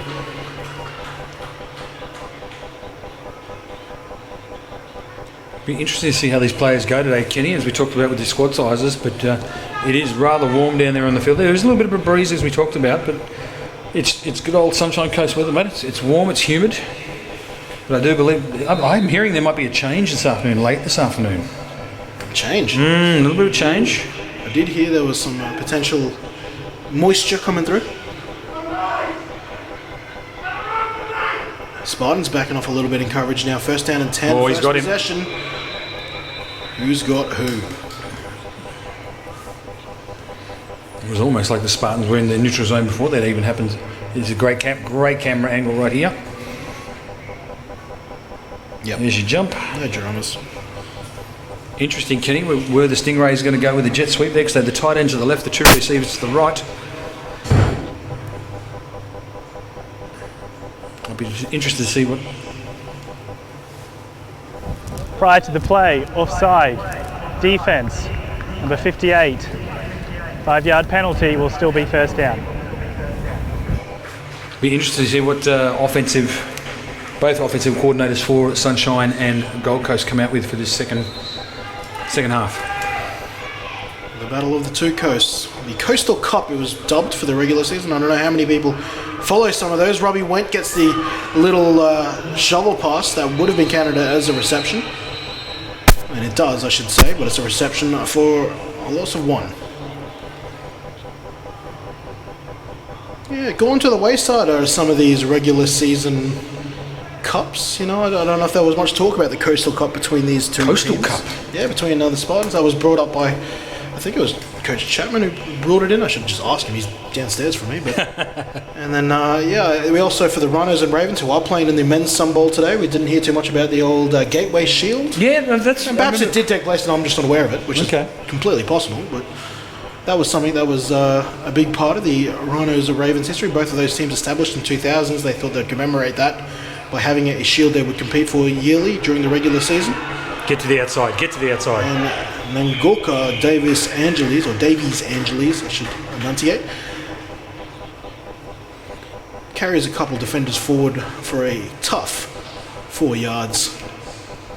So this is what I love, Kenny, about this. As I said, this is going to fascinate me now about the game calling, is we had that man in motion for the jet sweep before, then we had the jet sweep then, but it was a fake to that and a give back to the left. Now what are we going to start to see if those wrinkles there?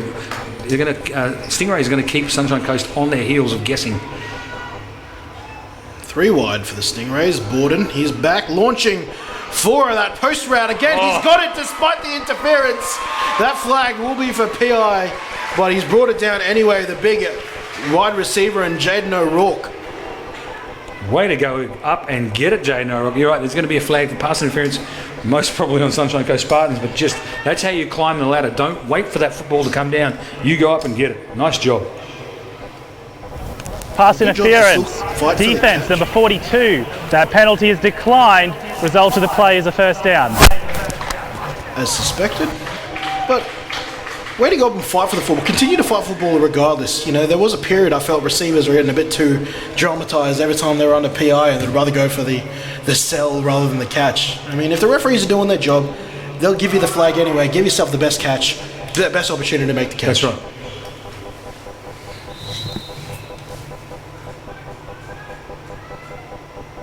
First down and 10. Borden, they'll go back to the running game with Davies Angeles. The Spartans want the ball back. They're openly trying to rip that ball away from him. They don't do so successfully. I'll tell you what though, that was a great effort by Kai, their number 11 for Sunshine Coast. He is trying to make all those tackles and strip the ball out as well. Yeah, haven't seen that big explosive play from him. Sands a couple of those plays leading into halftime. Right now he's trying to maybe focus his efforts on defense. 6-6 the score right now. Just a couple ticks under 3 minutes remaining here in the third quarter.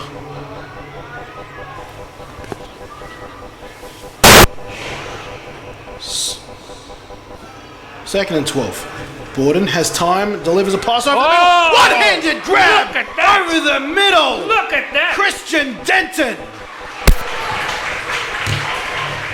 Wow. What a catch. Look, oh, great camera angle. Look at this. Spectacular. That's how you go up and get it. Someone Julio Jones. Someone check his hands for sticking. Oh, hang on. We've got a challenge on the plate. Oh, hang on. Oh, what's happened Wait a there? minute. I got so excited. We What do both you got got? so What do you got, excited Kenny? about the What do you got? catch. What are we seeing? This is a possible interception or incomplete or a fumble. One of the three. You can see he loses at the end. It ends up in the hands Yeah, is of the knee Caleb down Rivers. though? The result of the play is a fumble by the Stingrays, recovered by the Spartans. It is first down, Spartans. However, we have a timeout called by the Stingrays, and they will be challenging this play. Well, no surprises about what they're challenging. They're going to say that he was down with the possession before the fumble takes place. Now, we need to see whether his knee is down, and this looks close, whether his knee or I'm any gonna part of call his it. body other than the soles of his feet and the palm of his hands touches the ground before that ball starts coming out. I reckon, I'm just looking at this, there's not a lot in it, but I reckon it's going to be out. Ball comes out, it starts coming out, maybe That's out. then. And That's yeah, that's still legal. I think we'll What a have Spartan play. football. Of course, we're not trained officials. We're just saying what we see, and we could be seeing orange football. Well, I mean, what a great play by everything.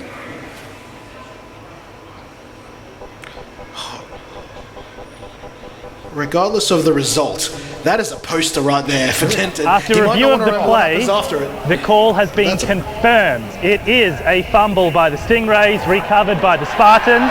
There it First is, down, confirmed. Spartans. Stingrays are charged their first team timeout of the half. The Stingrays That will- have used their challenge Caleb and will have no Rivers. further team challenges for the remainder of the game. Sorry, Lucas Haynes for constantly interrupting both of us there. Yeah, that was Caleb Rivers there with the Wow. heads-up play. It's Wow. easy to just try to make the tackle there. He kept the aggression up, stripped the football away. But Kenny, there's just so many good things about that whole play. I mean, it was a great pass, what a great catch, and then a heads-up play to try and strip that ball out and make the tackle as well. This is what you want in the grand final. How about that? Talk about punch and counterpunch. So Spartans now, the Stingrays, they were looking to take the lead, and now the Spartans will have an opportunity. Wow, that is a dead ringer of what happened last week in the Colts division. The Colts, in the Colts division there, Ravens quarterback, whilst getting hit, threw that ball into the waiting arms of a Stingray defender. We almost saw history repeating to a degree. Kenny, we were just talking about before, that's a great job by the Stingrays coaching staff recognising that 5 wide. If you remember in the first half, I said there was opportunity that they could throw to those receivers because they were focusing too much on the quarterback. Guess what? On that, I watched every single Stingrays defender go with their receivers. So they obviously had that heads-up conversation, and that's why nobody was open at that time. Good job there, good coaching job by the Stingrays. There's that man who stripped that ball away, Caleb Rivers, we just saw on screen. Jeez. Some plays being made by these young men and women right now. Flag on the play. Flag. Could have a delay.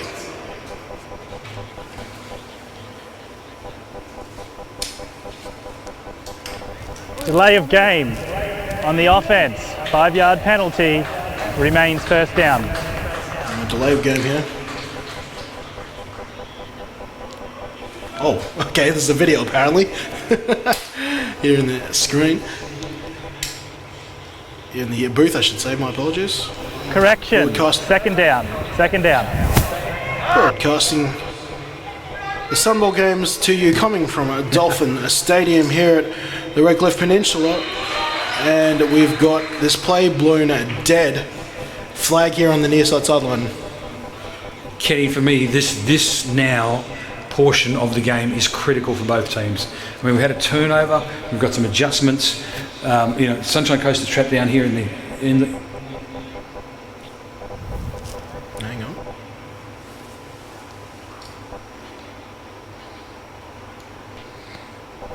False start on the offense, not set for a second. Half distance to the goal, remains second down. Basically, what I'm trying to say, Kenny, is do Sunshine Coast have anything bread and butter? Because it seems to me like they're trying to do too much. And, they've got the great opportunity there. Look where they are right now. So do they have anything basic they can get back to, or is this the game? Yeah, and playing with fire. They pitch this out to Pierre Mahmoud. Tries to juke inside a one, but Lucas South Frank shuts that play down quickly. We will have 3rd and long in a very dangerous part of the field here for the Sunshine Coast Spartans. I think that was number 12. Curtis Fallon May, he's got to get some blocking. If they want to get him on the outside, those receivers have to do some blocking to get him free. Yeah, Kenny, for me, the third quarter, this period of the third quarter is what wins games. This is where you either see momentum or things like that. So I think it's critical now for the Sunshine Coast Spartans to get somewhere. Trips out to that very open side of the field. They've got a lot of work to do here. They just hand it off simply to Fallon May, but our Frank says that will be it. Thank you very much. Minimal gain there and a drop in the bucket regarding how many yards they needed. They were just trying to make some space here for their punter. Fallon May now on to try and punt this away.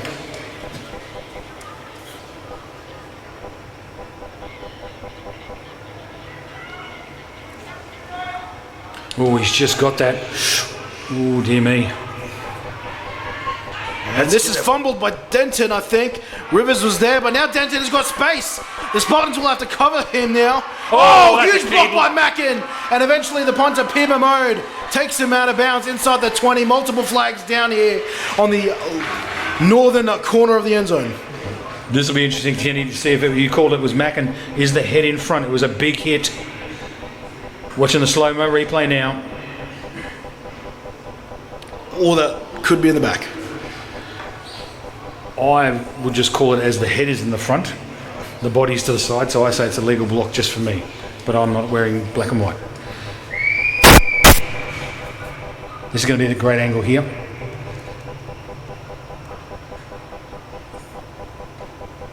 Oh, maybe we just missed it on that angle. Again, it's up to the referee's interpretation on the field.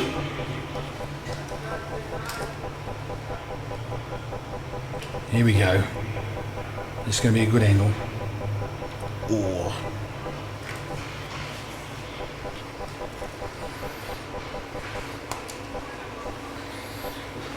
Again, for me, Kenny, I could be pure old school and basically say if the head is in front of it, but the body's behind, it's still good for me.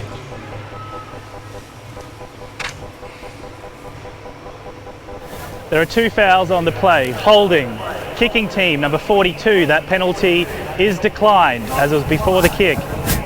We have block in the back. Return team, number 12. That penalty will be accepted. 10 yards from the spot of the foul. Stingrays keep the ball. First down. Butler eventually pinned.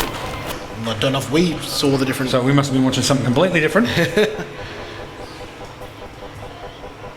Well, I'm super excited they didn't call, was it Kane Mackin 26 on it? In any case, penalty assessed. Now the Stingrays return back to the 28. And this is Davies Angeles. Can't get going there. Falls past the line though, maybe grabbed a couple of inches. Look, I did have a go at him before. Well, not have a go. I think just reminded me number 44 there, Aidan Ryan, but he has done a hell of a job there on the defensive line for the Sunshine Coast Spartans. He's a nuggety fella there. He's been stopping those inside zone runs there. He's doing a good job in the trenches today.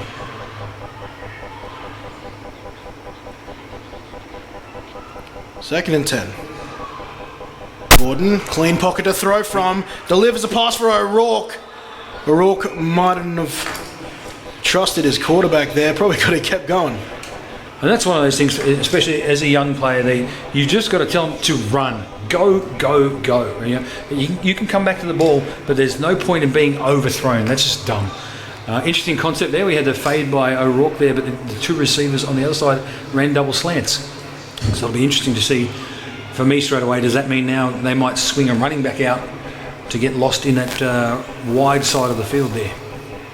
Third down and along here. No doubt a fourth down attempt coming if they fail here.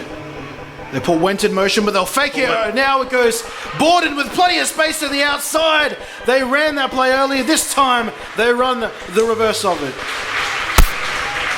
Good coaching, good play calling. Love the play call design. That's what I'm saying, is everybody's watching that wide side of the field. If you have a look there, they've got some speed around the corner.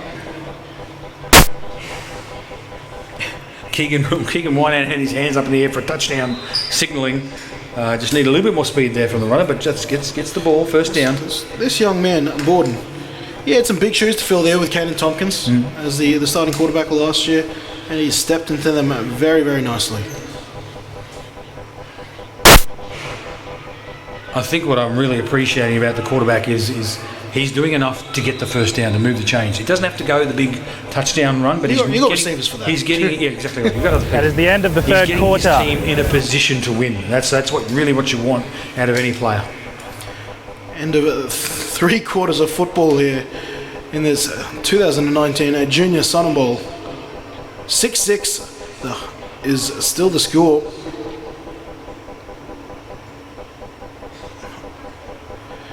The Sunshine Coast Spartans getting on the scoreboard quickly out of the half to tie this back up. Neither team could convert. Heading into the fourth quarter with just an unconverted touchdown apiece. Touchdown earlier in the second quarter, a 6-yard receiving touchdown to Kane Mackin, thrown by Taj Borden, and then 5 minutes down into the third quarter we had a 30-yard screen for a touchdown. Fletcher Patterson taking the Robbie Barwick pass the rest of the distance. What do you reckon, Kenny? Quadruple overtime shootout? Why not? We got all day. We've got plenty of time.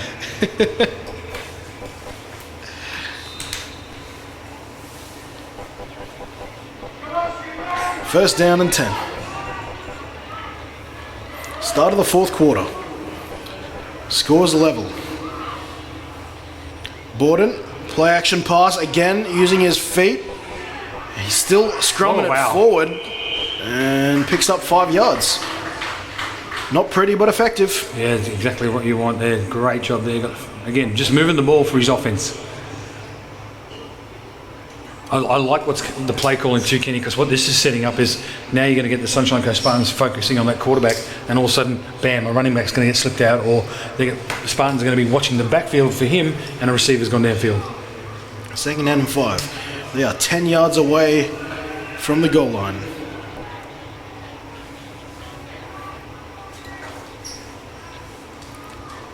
This time, taking his first carry and looking for pay dirt was Keegan Winehound. Has been very busy on the dark side of the football. This time, gets them inside the 5.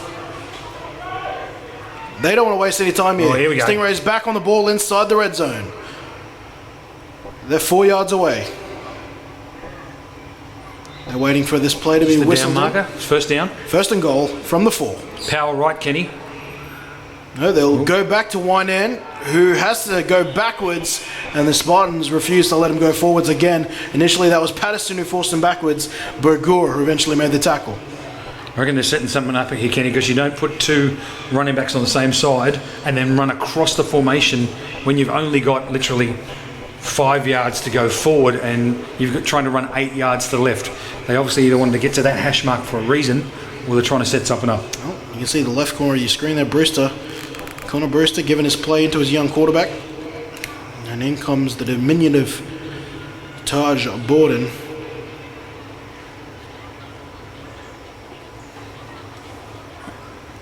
Are they going to give O'Rourke a lot of space out here for a corner?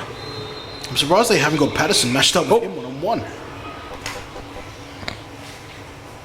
Flag on the play.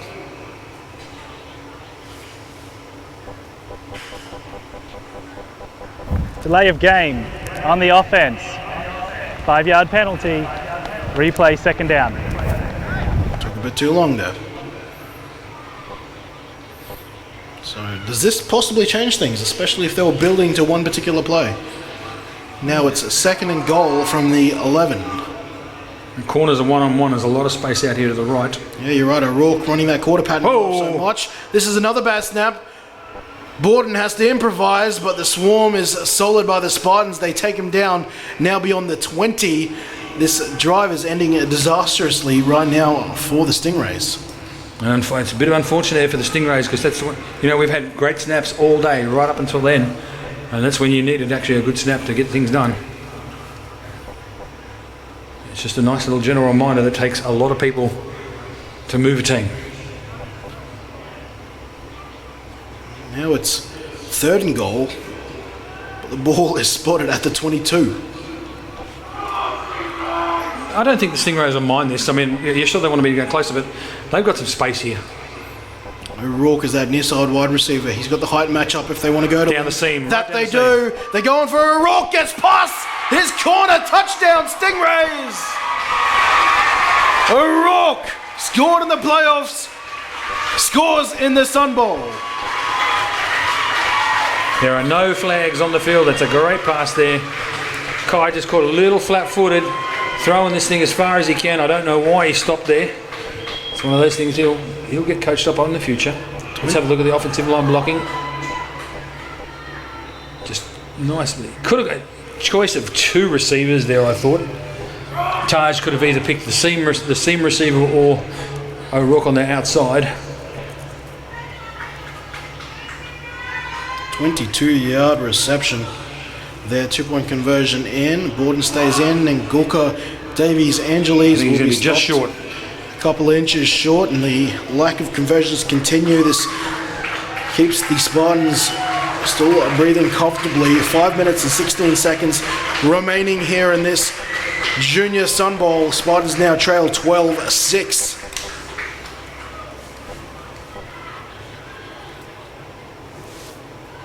Now, I said scored in the playoffs. Jaden O'Rourke's got a 2-point conversion. Okay. In the playoffs, there this time gets 6 instead of 2.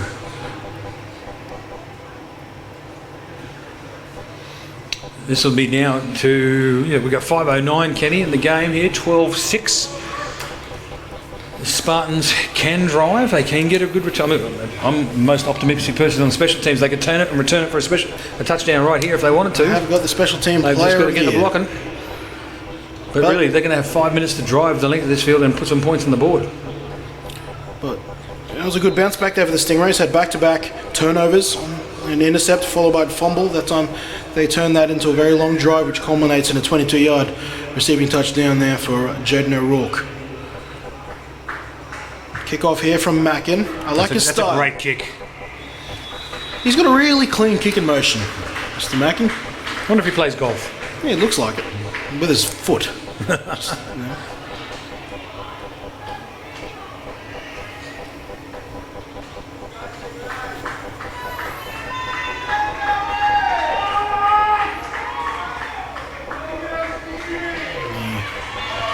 A lot of the Spartan faithful chose to go to the eastern stand. I think they might slightly be regretting their decision now. Yeah, we're below us. We've got a lot of the Stingrays parents.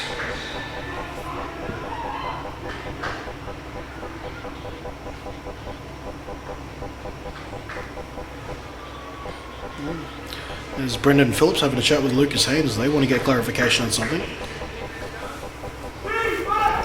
Timeout. Spartans. Big defensive chant being started on the bench, and now the sideline's getting involved.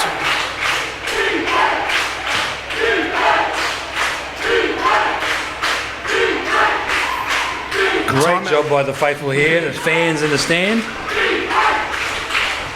Timeout was called though. They might have started a bit early though. They ran out of gas. But you know what? They started. They did. Think big, start small, just start. That's what we like. Nice support in the crowd here from parents, family and friends on both sides of the ball.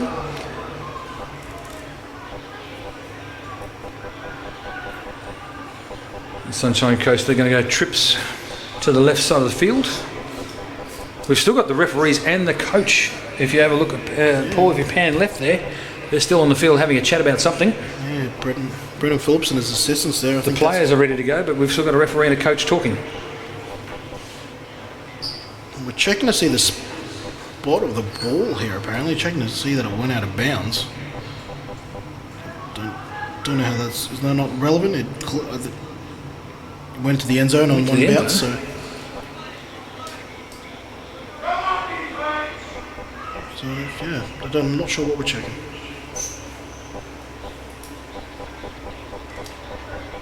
This isn't in any way official. That was just out of curiosity. We wanted to see where that ball landed, but in any case, the debate will go forever unknown, at least until I ask them in postgame.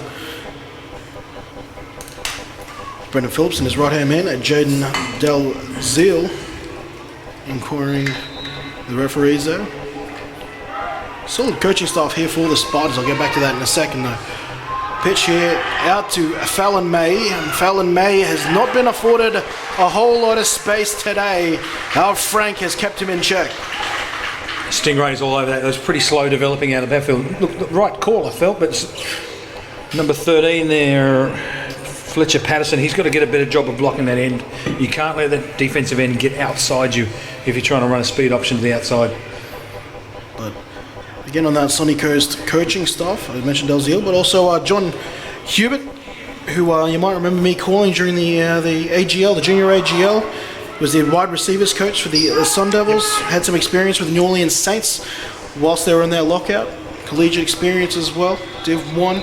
Barwick will throw a pass that's irrelevant. Unfortunately for Patterson, who thought he was off to the races.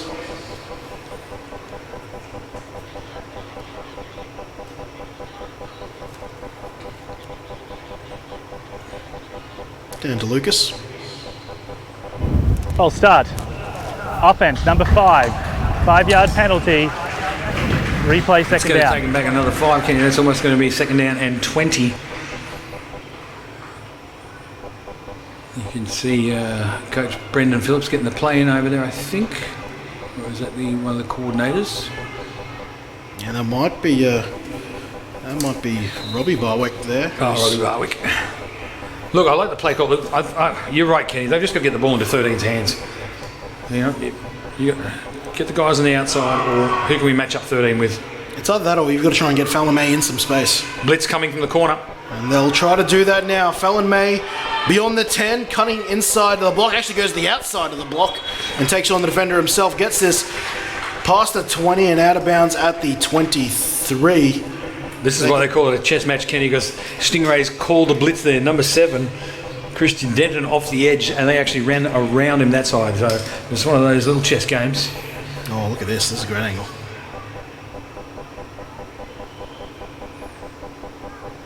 And that is the problem with the blitzing on rundowns. They can really mess up your angles. Here we go, Kenny. Third down and about a long 7. It was a good chunky yardage. They got back on second down to make this reasonable again. They'll run speed option. Barwick will keep it himself and cops a Denton shoulder. And now we've got a 4th down. We've just moved under 4 minutes. This will be a good idea of where I guess Brendan Phillips' head is, depending on what they do here. I think for me, they're keeping Fletcher Patterson, number 13. They're a critical guy, I think. They're keeping him in the block, which I think he's better suited to get him out and throw him the ball. Well,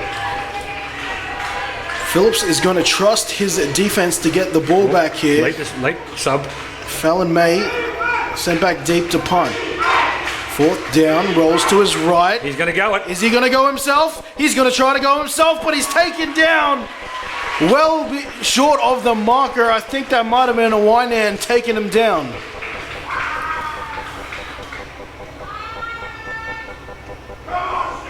And they tried whether it was by design. I think the option was there. Oh, lucky not to be a horse collar there. That's that one. Drag him directly The down. old chappy roll punt again with the option to whether he's going to kick or pass. And for me, number 12, Harry Butler's got to seal that end there. He's got to get that defensive end hooked inside to even get a chance to try and get that first down.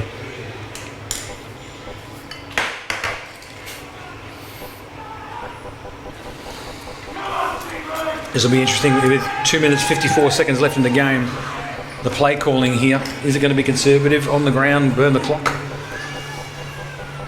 And now it looks like we're going to be getting an official review. Oh, Kenny, you called it. Timeout. Officials timeout. We have a video review inducted by the review booth for a potential horse collar on the previous play. This will be interesting, Kenny, with that. The definition of the horse collar is bringing the player down by the back of the jersey. You don't necessarily have to get your hand inside the actual horse collar. It's whether you're going to bring him down, as we're looking on the replay here. Now the question is whether Is it Demons left hand? immediate pull down, Yep. and I think that's the case. I'd say almost the right hand is touch and go, but the left hand definitely comes over the top and grabs that, what they call the horse collar tackle. There you go. You can immediately Kenny, see. that's going to be a 15-yarder. You can see Pierre Mahmoud immediately, as soon as he gets up, looking for the flag.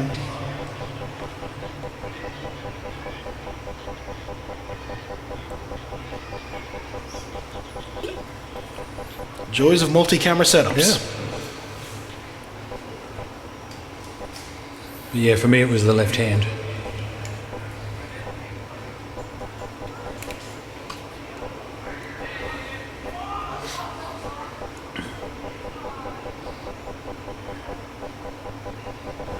After video review, we have a personal foul, horse collar, defense number 8.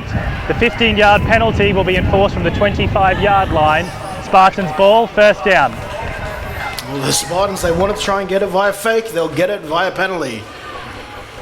I'm still really like some of these referees, Ed Hockley. Roast down! Just get the signal going, make it a little bit more enthusiastic or something like that. Bit of gusto.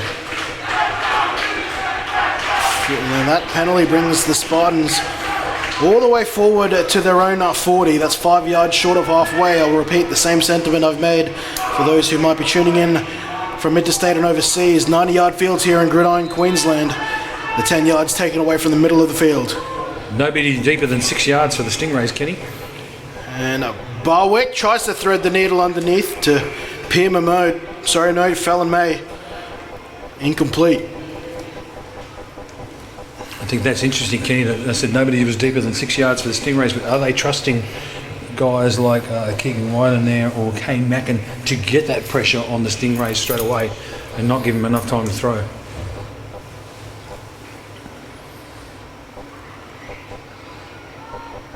Second down, about 2 minutes 49. Trips left, and that is Rivers lined up all the way, and the numbers here on 13's the going near out the side. route. Barwick 13's wants. going out. Well, I don't know if, judging from the throw, it looks like that was supposed to be some sort of double move, and it just didn't No patience. come together fast enough. No patience, Kenny. That's a young quarterback. I mean, I did that back in the day as well when I was first starting out. It was just you just want to throw it and you're a bit nervous, things like that. I think there's also a quarterback who's been hit in the mouth a good couple of times. That'll do it.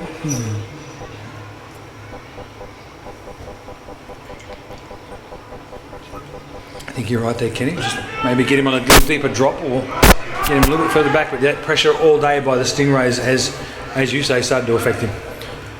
Third down and 10. Double motion. This is a penalty. It's got to be a penalty. Don't know flag though. There it is. Sometimes I feel a bit too powerful. We were doing the Canadian rules there for a minute there, Kenny, with the double motion. Clearly, there was a motion for a slot, but both slots heard it.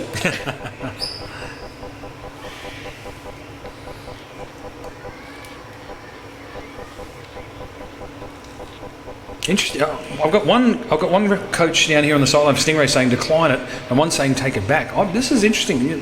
The way the Stingrays have been stopping them, you'd almost say decline it and let's just go.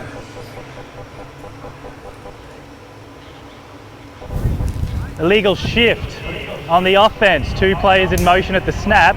5-yard penalty. Will be replaying third down. So third and 10 becomes third and 15. We'll take a look at that again.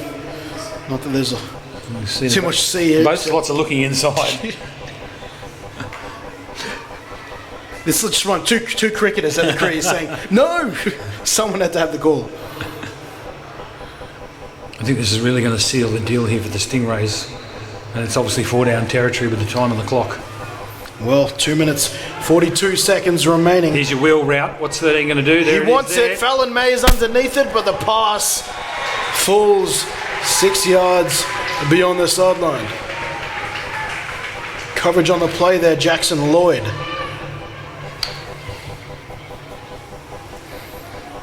So we've gone back to that again. Wheel route. Just looking at the trees opposite us here, just on the eastern stand. yeah. This wind looks like it's starting to pick up a little bit in the face of the Spartans. You're right there. Those flags are blowing around everywhere. The trees are bending. Yeah, the goalposts are moving here. And they'll punt it and they'll tell the defense to get the ball back. That's a bad bounce for the Spartans. They get it into Stingrays territory. The Stingrays will take over about 4 yards short of halfway. The Spartans are going to need their defense to pull out one heck of an effort here with 2 minutes and 28 seconds remaining. The Spartans trail by 6. I'm thinking you just kneel it and 3 times punt it and you run the game. Big shot though.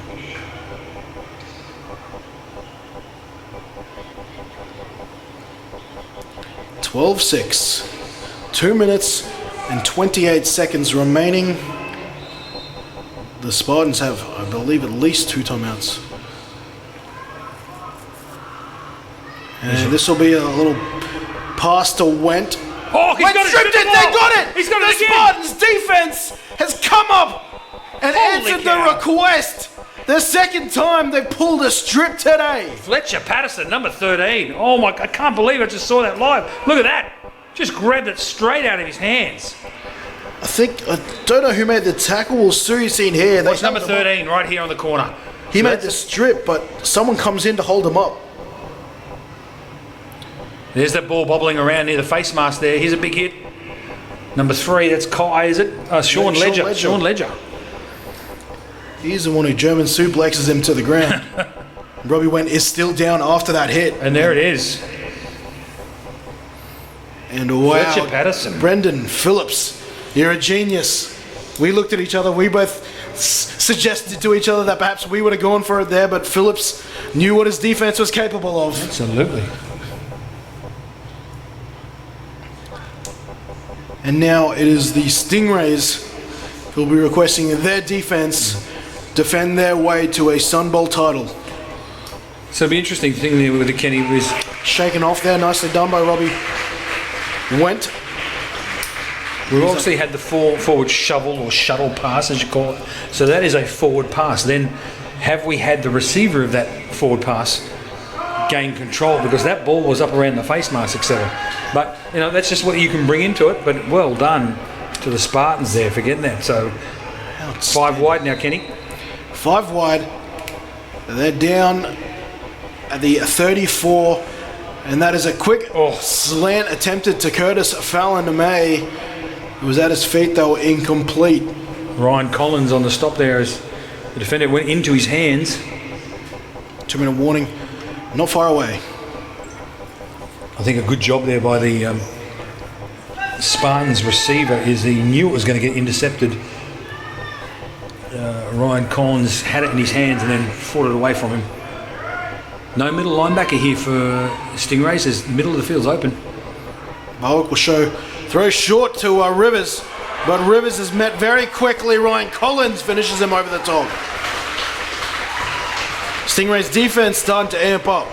You might want to think about blocking somebody out in the edge if you're going to throw that. Look, 2 unblocked Stingrays defenders straight down there. That play is never going to work unless you Time out.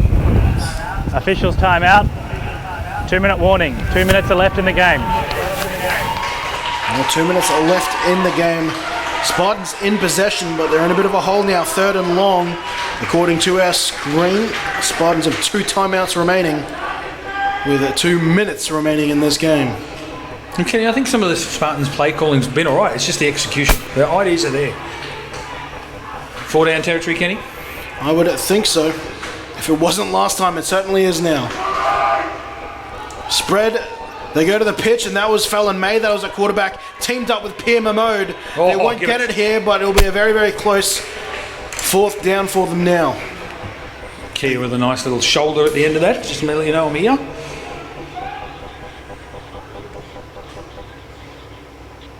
One of the things, Kenny, I do love is just the little idiosyncrasies of the game. Is in America they teach it with a thumb under for the pitch and things like. Bugger that. We play rugby. We play, rugby league, rugby. Pass it the way that you're comfortable passing it. And that was a full shoulder forward. Protect yourself. 5'8" to fullback. Here we go. Pass right down. there. They'll trust Curtis Fallon May. He's gonna be close. I think he's going to be short. We've got First down shown by the referee. sideline. First down Spartans, I think. Yes, it is. They convert. They moved the chains very quickly, and the signal's already been given. Referee on the Stingray sideline was very quick to give that signal. Good job by him. Ball's now at the 23. The Spartans 1:38 and running. clock will be running as soon as they whistle this in. 46 seconds now. 1 minute 46, I should say. Fallon May trusted to try to get this Yes. in. Pitches it very late to Pierre Mahmoud, and the heads-up play there by Harvey Butler makes sure that isn't the miracle play the Spartans are looking for. Heart-in-mouth stuff.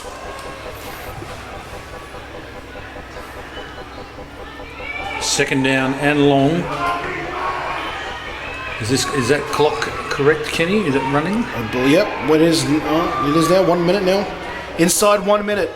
See that wind's picking up, Kenny. 55 seconds. That wind is picking up, moving Watch south. 7 on the blitz here.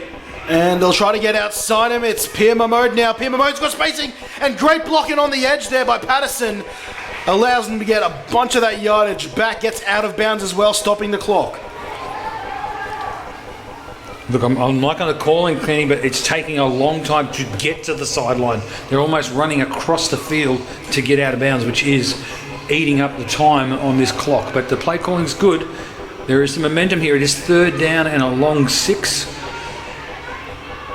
on the Stingrays' 19-yard line. This is what we want to avoid. So you want the coaches to be calm and concise here. 13's down the bottom of the screen. Look for him. They go to no. Play's blown dead. Flags thrown here on the near side sideline.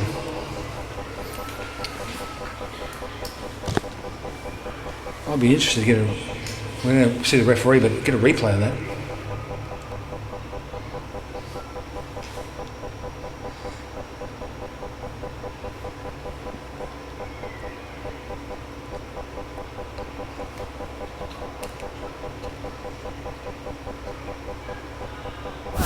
False start on the offense. Number 99 never set for a second. And bring up the line. 5-yard penalty will remain.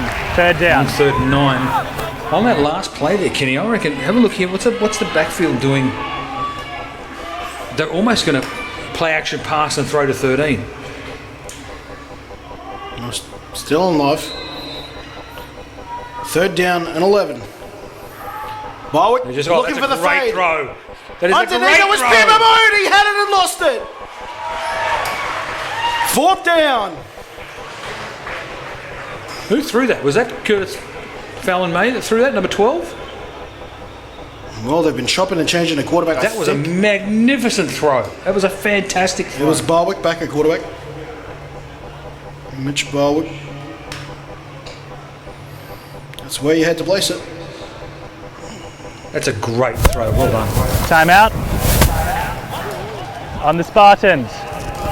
That is their second charge team timeout of the half.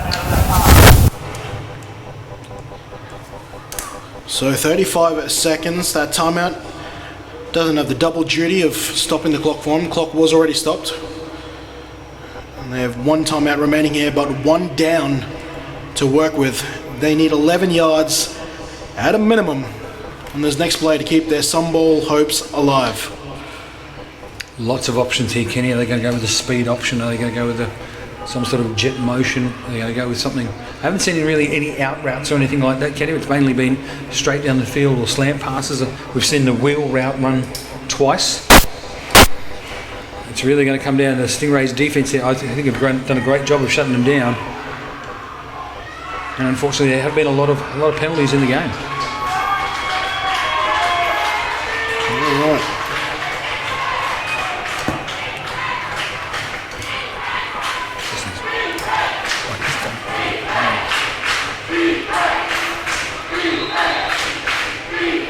Five wide, fourth down, 11 yards. Barwick steps up. Throw to looking no one. To the end zone where no one is underneath it. Ladies and gentlemen, that could be the ball game. He just flung it to the end zone, hoped for the best. And that is a turnover on downs. The Stingrays defense did its job.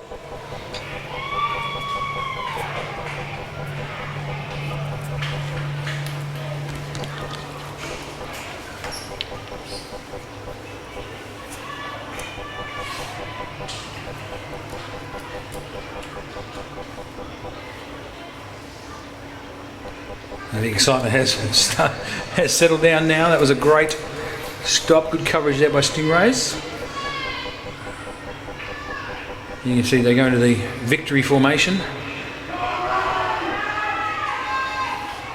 Just taking a knee. There it is, Taj Borden. Just letting that clock run down. We'll wait for the official white cap.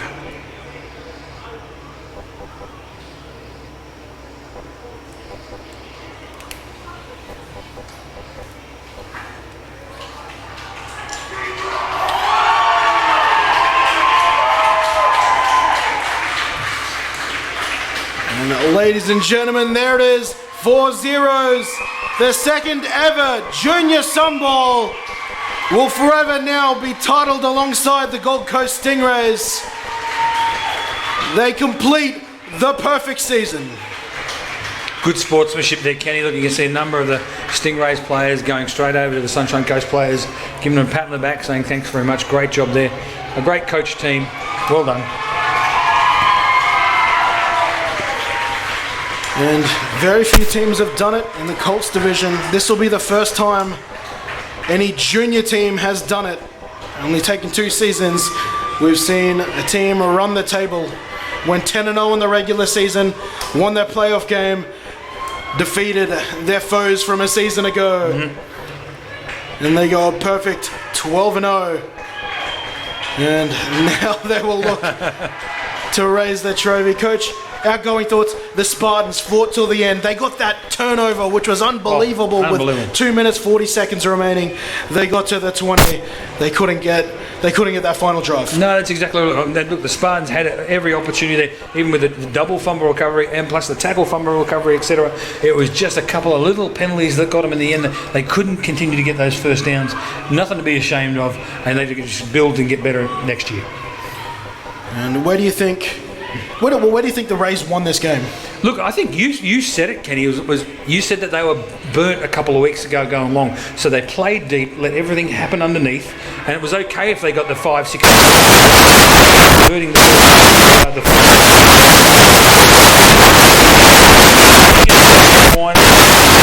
Kane Mackin just instrumental on the defence as the defensive line to stop the Spartans. But for me, my key player was pretty much their quarterback, is Taj Borden, number 18. Look, he's a little fella, but he got the key first downs to keep. He got so many first downs to keep a drive alive, and those two great pass down the corner there of the end zone. I mean, that was just, for me, it was good leadership, it was good handing off, and look, he's not the fastest guy on the field, but he got chunks of yards to keep everything alive that led to a score. He did a lot of things. It reminded me actually of a season ago, dare I say it, of the 2018 Junior SUNBOWL MVP, Anthony Hearn, who is now playing at the senior level, Colts and senior level. The way he did it, he kept the game under control with his running game, kept it solid, kept his team ahead of the chains, and kept them in the lead. Absolutely. And look, and also, we haven't mentioned it, but we'll mention now, and not only about those players, but also I thought it was a great coaching by the Stingrays. The Stingrays have obviously done their homework, or they stayed calm, and I thought they called some good plays, and they made some adjustments as they went. So I thought it was very, very good. And yeah, commiserations to the Spartans. They're always so exciting in the postseason. If they can get there, they're always a chance, more than a puncher's chance. And they got very close today. You can tell they prepared well, but as did their opponents. Couple of big games there for the Spartans. Fletcher Patterson coming to mind, both offensively and defensively. Kai Pima Mode was very busy. Fallon May was up against some very staunch defense. Probably didn't have those runaway touchdowns he dreamed about heading into this game. Jude Scott, Aiden Ryan on the defensive side of things for the Spartans tried their best.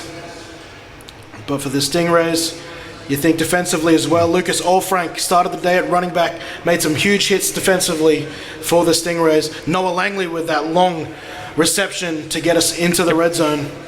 And how about that catch? It did end up as a fumble, but that catch by Christian Denton.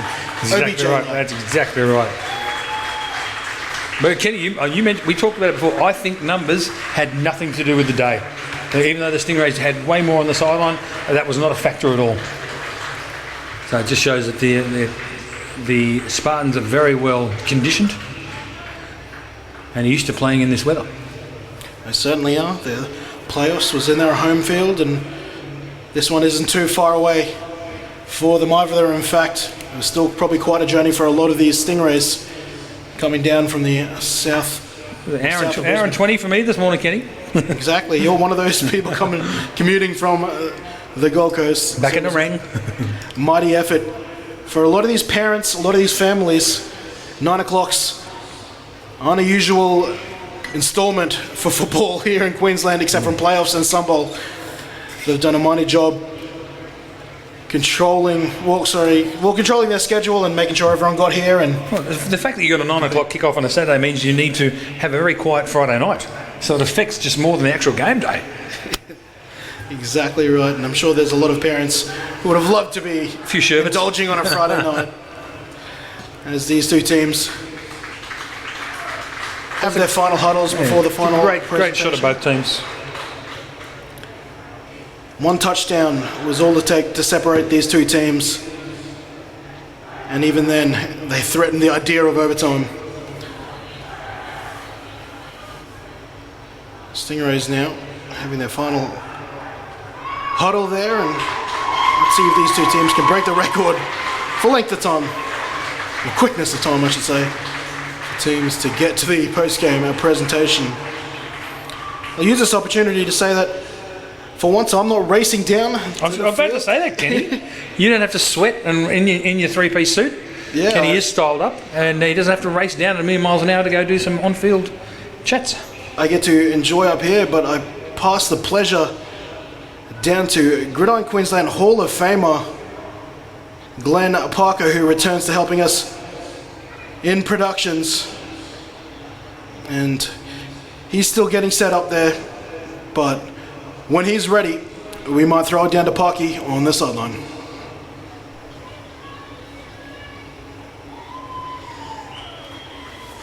Welcome to Redcliffe Stadium. Just on post-game celebrations here. Just had a quick word with the legend of the Gold Coast Stingrays, Craig James, and the continuation of their junior program, which has always been a very strong program here in Queensland.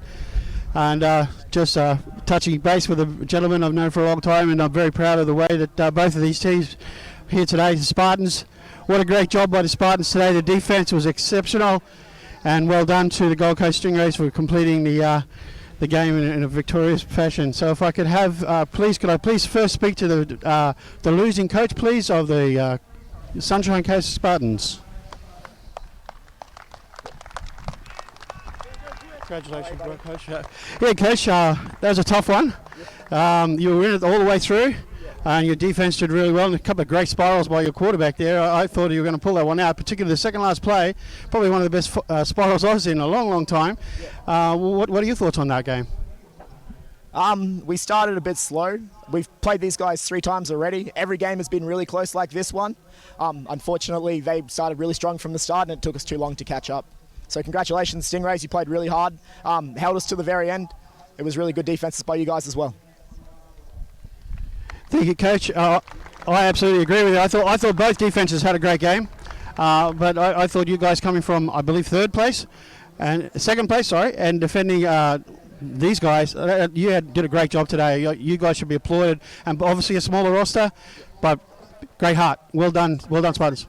Appreciate it. Cool. If I could possibly ask the winning coach of the Gold Coast Stingrays. Well done, Coach. Great, exceptional job. Yeah, Coach, well done. I thought the way the guys played, they played in the spirit of the game, the whole game. That was what I really enjoyed. Junior football's one of my favourite passions. So probably a couple of people that are around here that know me. You guys played with great spirit today, and you hung in. And I got to be honest, how about that game by your quarterback? Oh man, cheers. Thank you. Just want to say thank you to the Spartans, man. All year you guys have competed with us, and it's been fun. Me and Brendan, we talked before we got into the finals that this is going to be a fun game to play. And these guys right here, they deserve this win. They worked hard all year. We had a lot of guys on our team, so it was trying to get everybody game time. And a few of you guys missed today, but they were still a great part of this team. And without them, we couldn't have got this victory today. Yeah, well done. I also enjoyed the co-ed. You got a mix there, and that's really important. If I'd like to invite at this stage, if they bring out the president of the Gridiron Queensland, Mr. Nigel Law, and he's going to give you the winning medallions. If you'd like to hand those out to your team while I speak to a couple of players from over here, that would be awesome. So Nigel, if you would like to come out. A few words from Nigel. Both teams played really well today. It was hard luck to the Spartans, but you guys played really well, and all credit to the Stingrays for a good game as well. It was good to see. Thank you, Coach. If you would like to grab medals tonight. At this point, I'd like to invite one of the captains or a couple of the captains from the Spartans out to have a chat to me. That would be awesome. We'll talk about the game.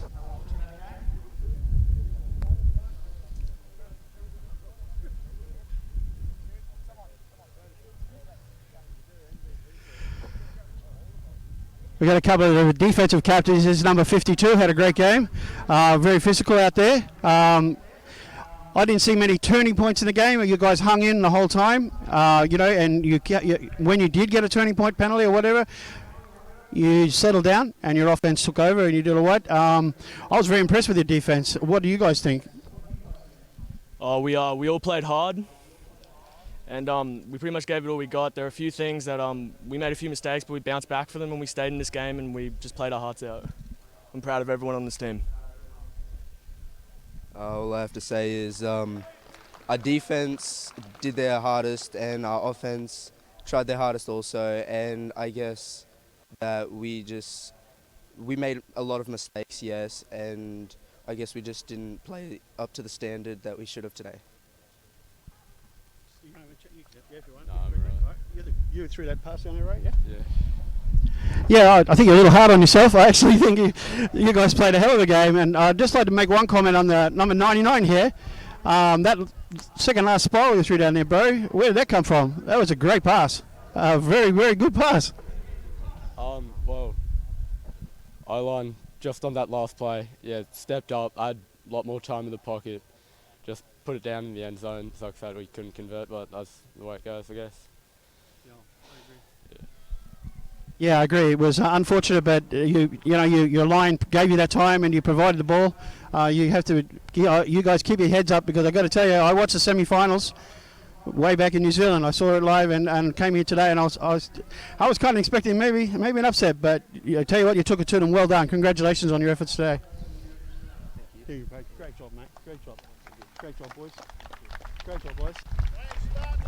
All right, we'll turn our attention over here to the guys in the Colombian blue. Your Gold Coast Stingrays. Let's go! If I could just ask the captains to come out to have a chat, we'll get this presentation underway. First of all, young man, what a great game at quarterback. That was unbelievable.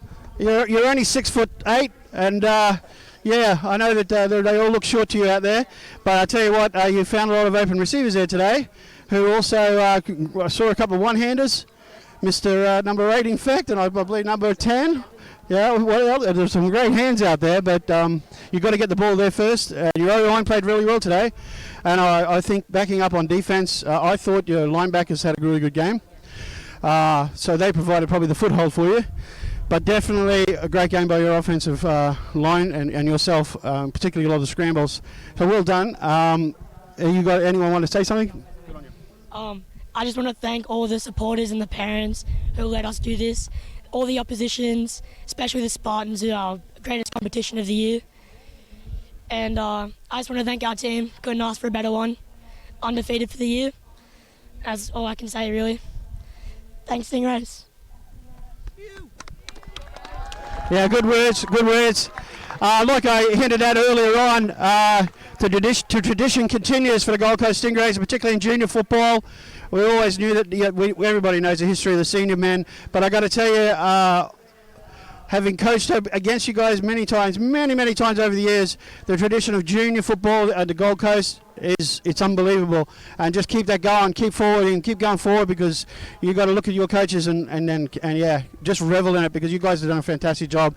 So what we're going to do now is we're going to call out a member of Gridiron Queensland to present the winning trophy to our captains.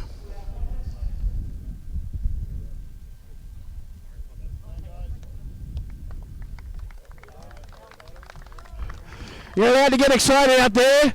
Your Gold Coast champions for 2009 Stingrays. 2019 Junior SUNBOWL champions.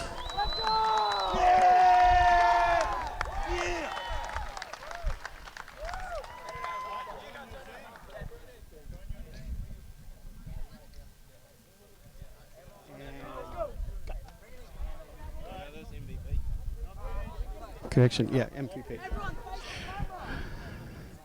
We're just going to let the Stingrays enjoy this moment for a minute, and then we'll announce the MVP for the SUNBOWL.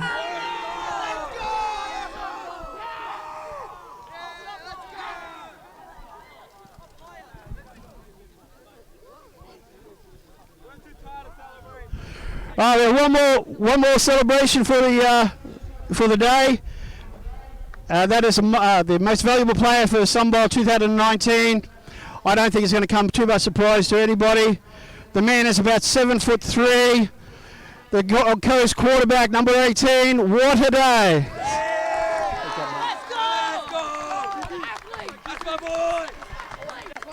Your MVP.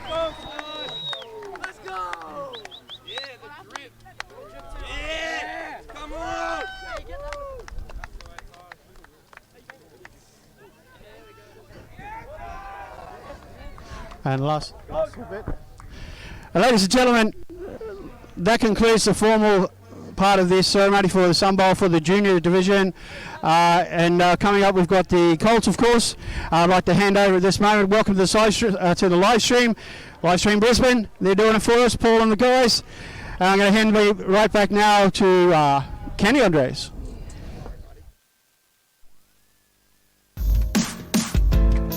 Get him up, get him up. Get him up, get him up. Funny how you choose and pick your battles, dude. Keep saying you number one, but I'm on top, yo, it's done. Dropping styles like napalm, fake rappers think they so strong. Verses full of hype and always ready for a fight. Spontaneous, magnanimous, cause they can't get close enough to run with us. If you wanna battle, get it hard, get it raw. No emotions, I shake you until your chains fall off. What? Large, in charge, I set the bar high. You running with the big boys now, get up, don't cry.